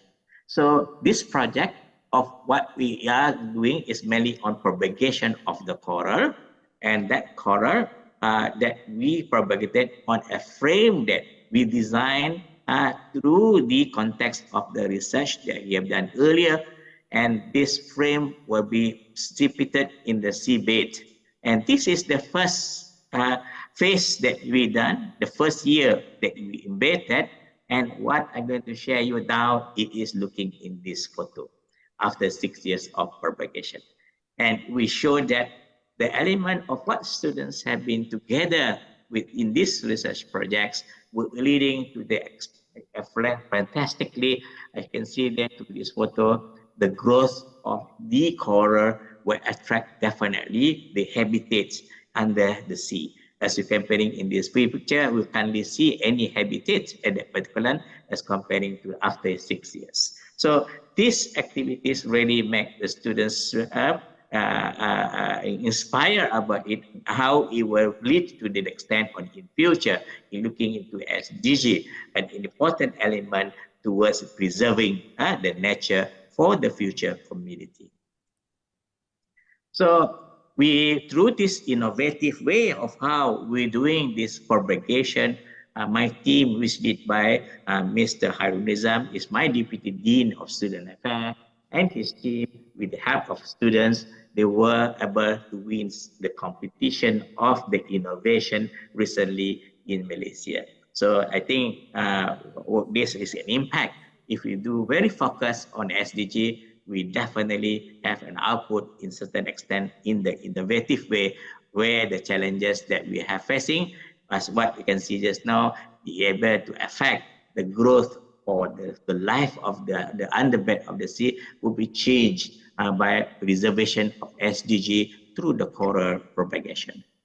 So in conclusions, I would say that the university should embed SDG into the curriculum, or at least engaging students with the understanding of SDG through the related activities. And this awareness in preserving the environment and nature for the future to the young generation were definitely an agent to transform the community in accordance to their making a changes to the global. And definitely SDG is always moving forward in new innovation, in new way how to solve the problem through research impact. So that's probably my end of my talks today. Thank you very much. Once again, thanks to the organizer for inviting me to this prestigious conference. Back to my moderator. Okay, that's right. Thank you so much, Professor Dr. Muhammad Khairuddin Abdul Wahab from he is Dean of International Medical School, Management Sciences, University, Malaysia. Okay, thank you, Prof. Please, for the audience to discussion, we have 5 minutes. Okay. For the offline attenders, Dr. Erna, please give a Probably question. I can just ask question. Does Unisma already have some SDG within your university?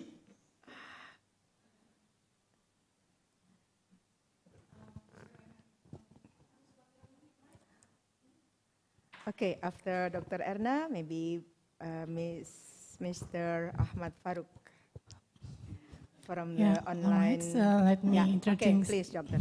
Okay, thank you. Let me introducing myself. I am Dr. Erna Sulistiawati. I'm the Vice Dean of Academic Professor. Yeah, for the curriculum in Faculty of Medicine in Unisma, actually we have community medicine, public health. Yeah, we have 3 different blocks in public health, and actually we teach the students to like calculate the prevalence and incidence of each of disease, both in the contagious disease and non-contagious disease. And also we go to the community to to search the prevalence and to teach how they treat the disease based on the evidence-based medicine. Yeah, specifically actually is correlated with the SDG. Yeah, thank you. I agree. I think probably in the future, if we can, that we can collaborate into this context of incorporating our projects, so our students probably we can have a sharing session on the aspect of SDG with my students, with leading students, because our students, when I said that on the SDG 3, yes, the main engagement is the half related towards the community. Probably we can do some form like collaboration in the concept of sharing between your students and our students in the future. Surely. I'm looking forward on that. Okay, surely, thank you, bro. Sure. Okay, for the next question, is there Pak Ahmad Farouk? Are you here?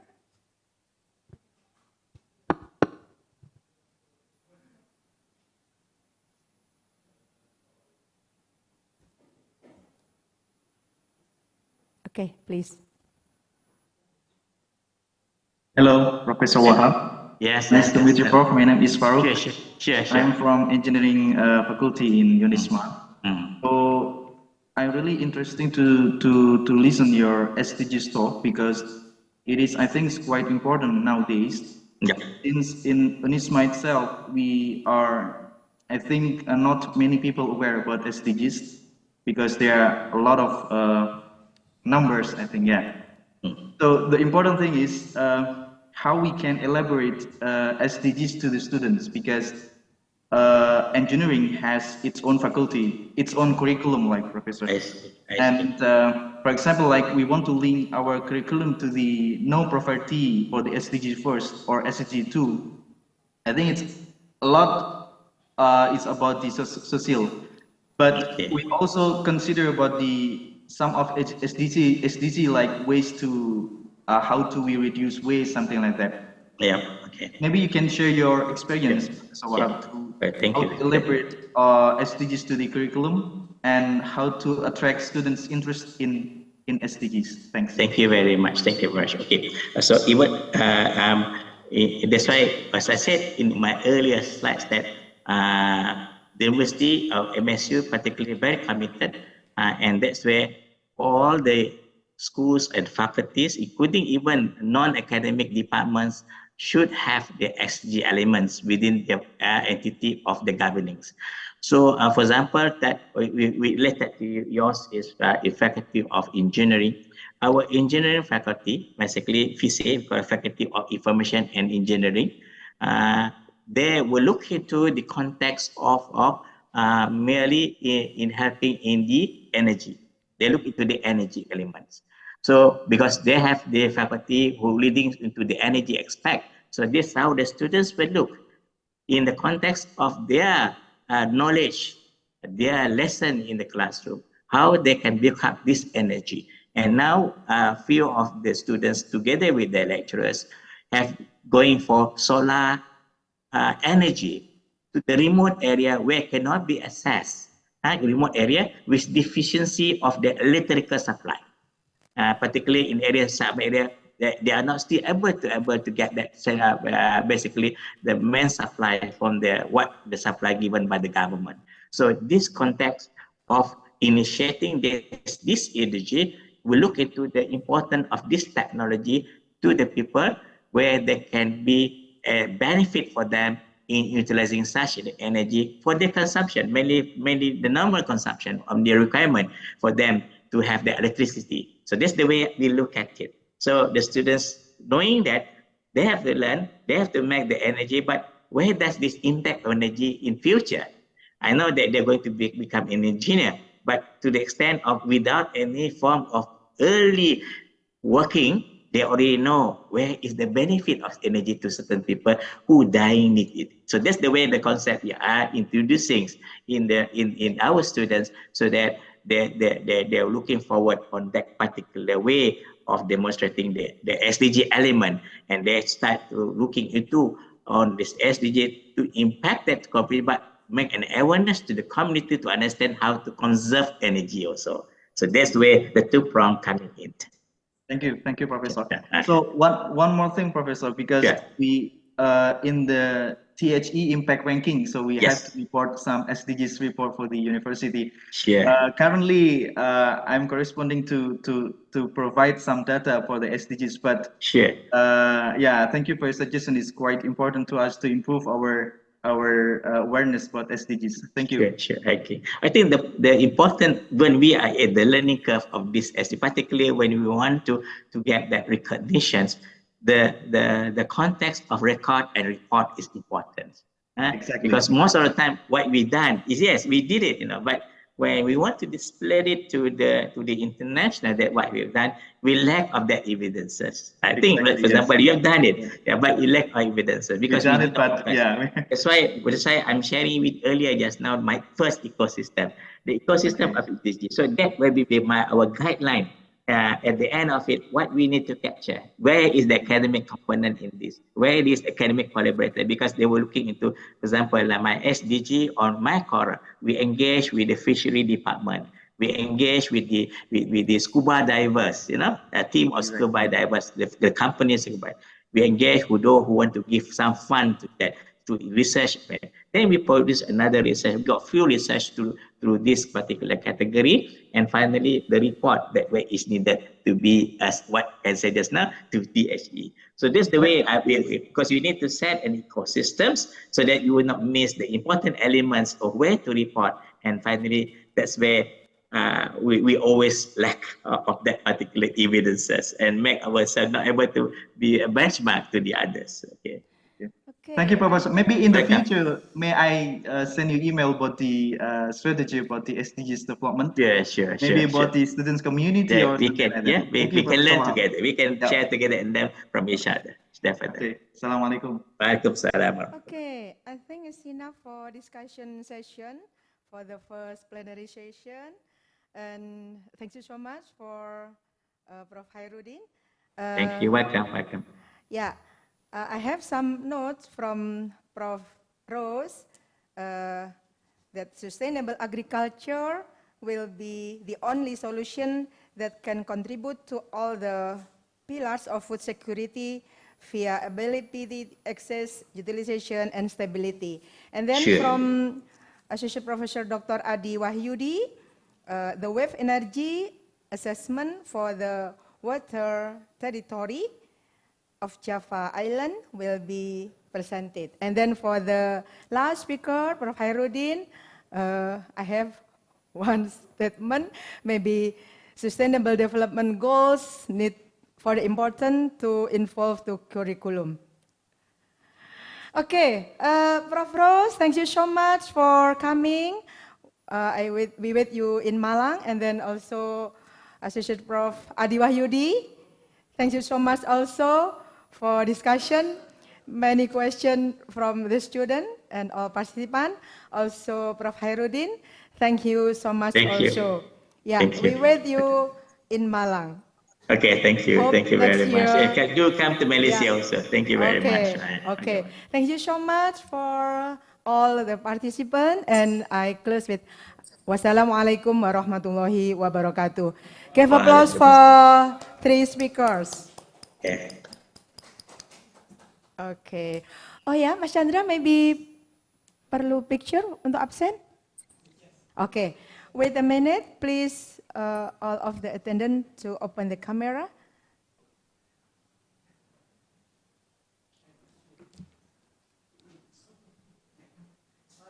Ready, Mas Chandra? For the first page, 3, 2, 1. And then second page. 3, 2, 1. And then third page. 3, 2, 1. 4 page, 3, 2, 1, 5th page, 3, 2, 1, 6th page, 3, 2, 1, finish, 8th page, 3, 2, 1, sudah Mas Chandra? Okay, thank you so much. Thank you. See you soon.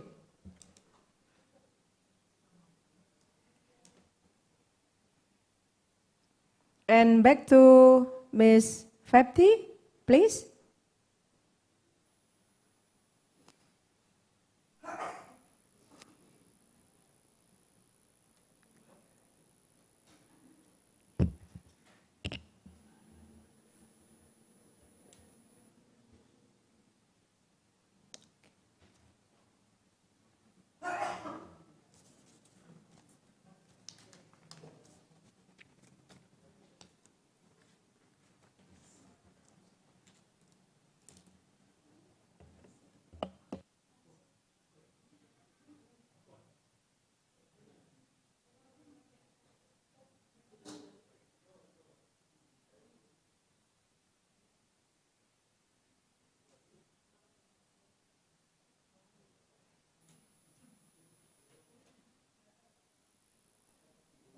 Bapak Ibu, ladies and gentlemen, our next agenda will be parallel session.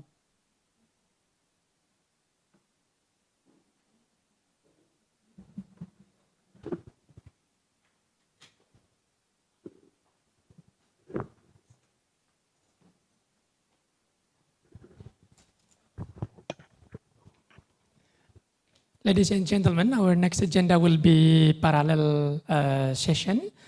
The IT team already set up the breakout room, and also all of the speakers and participants have received the schedule of the presentation for today's session.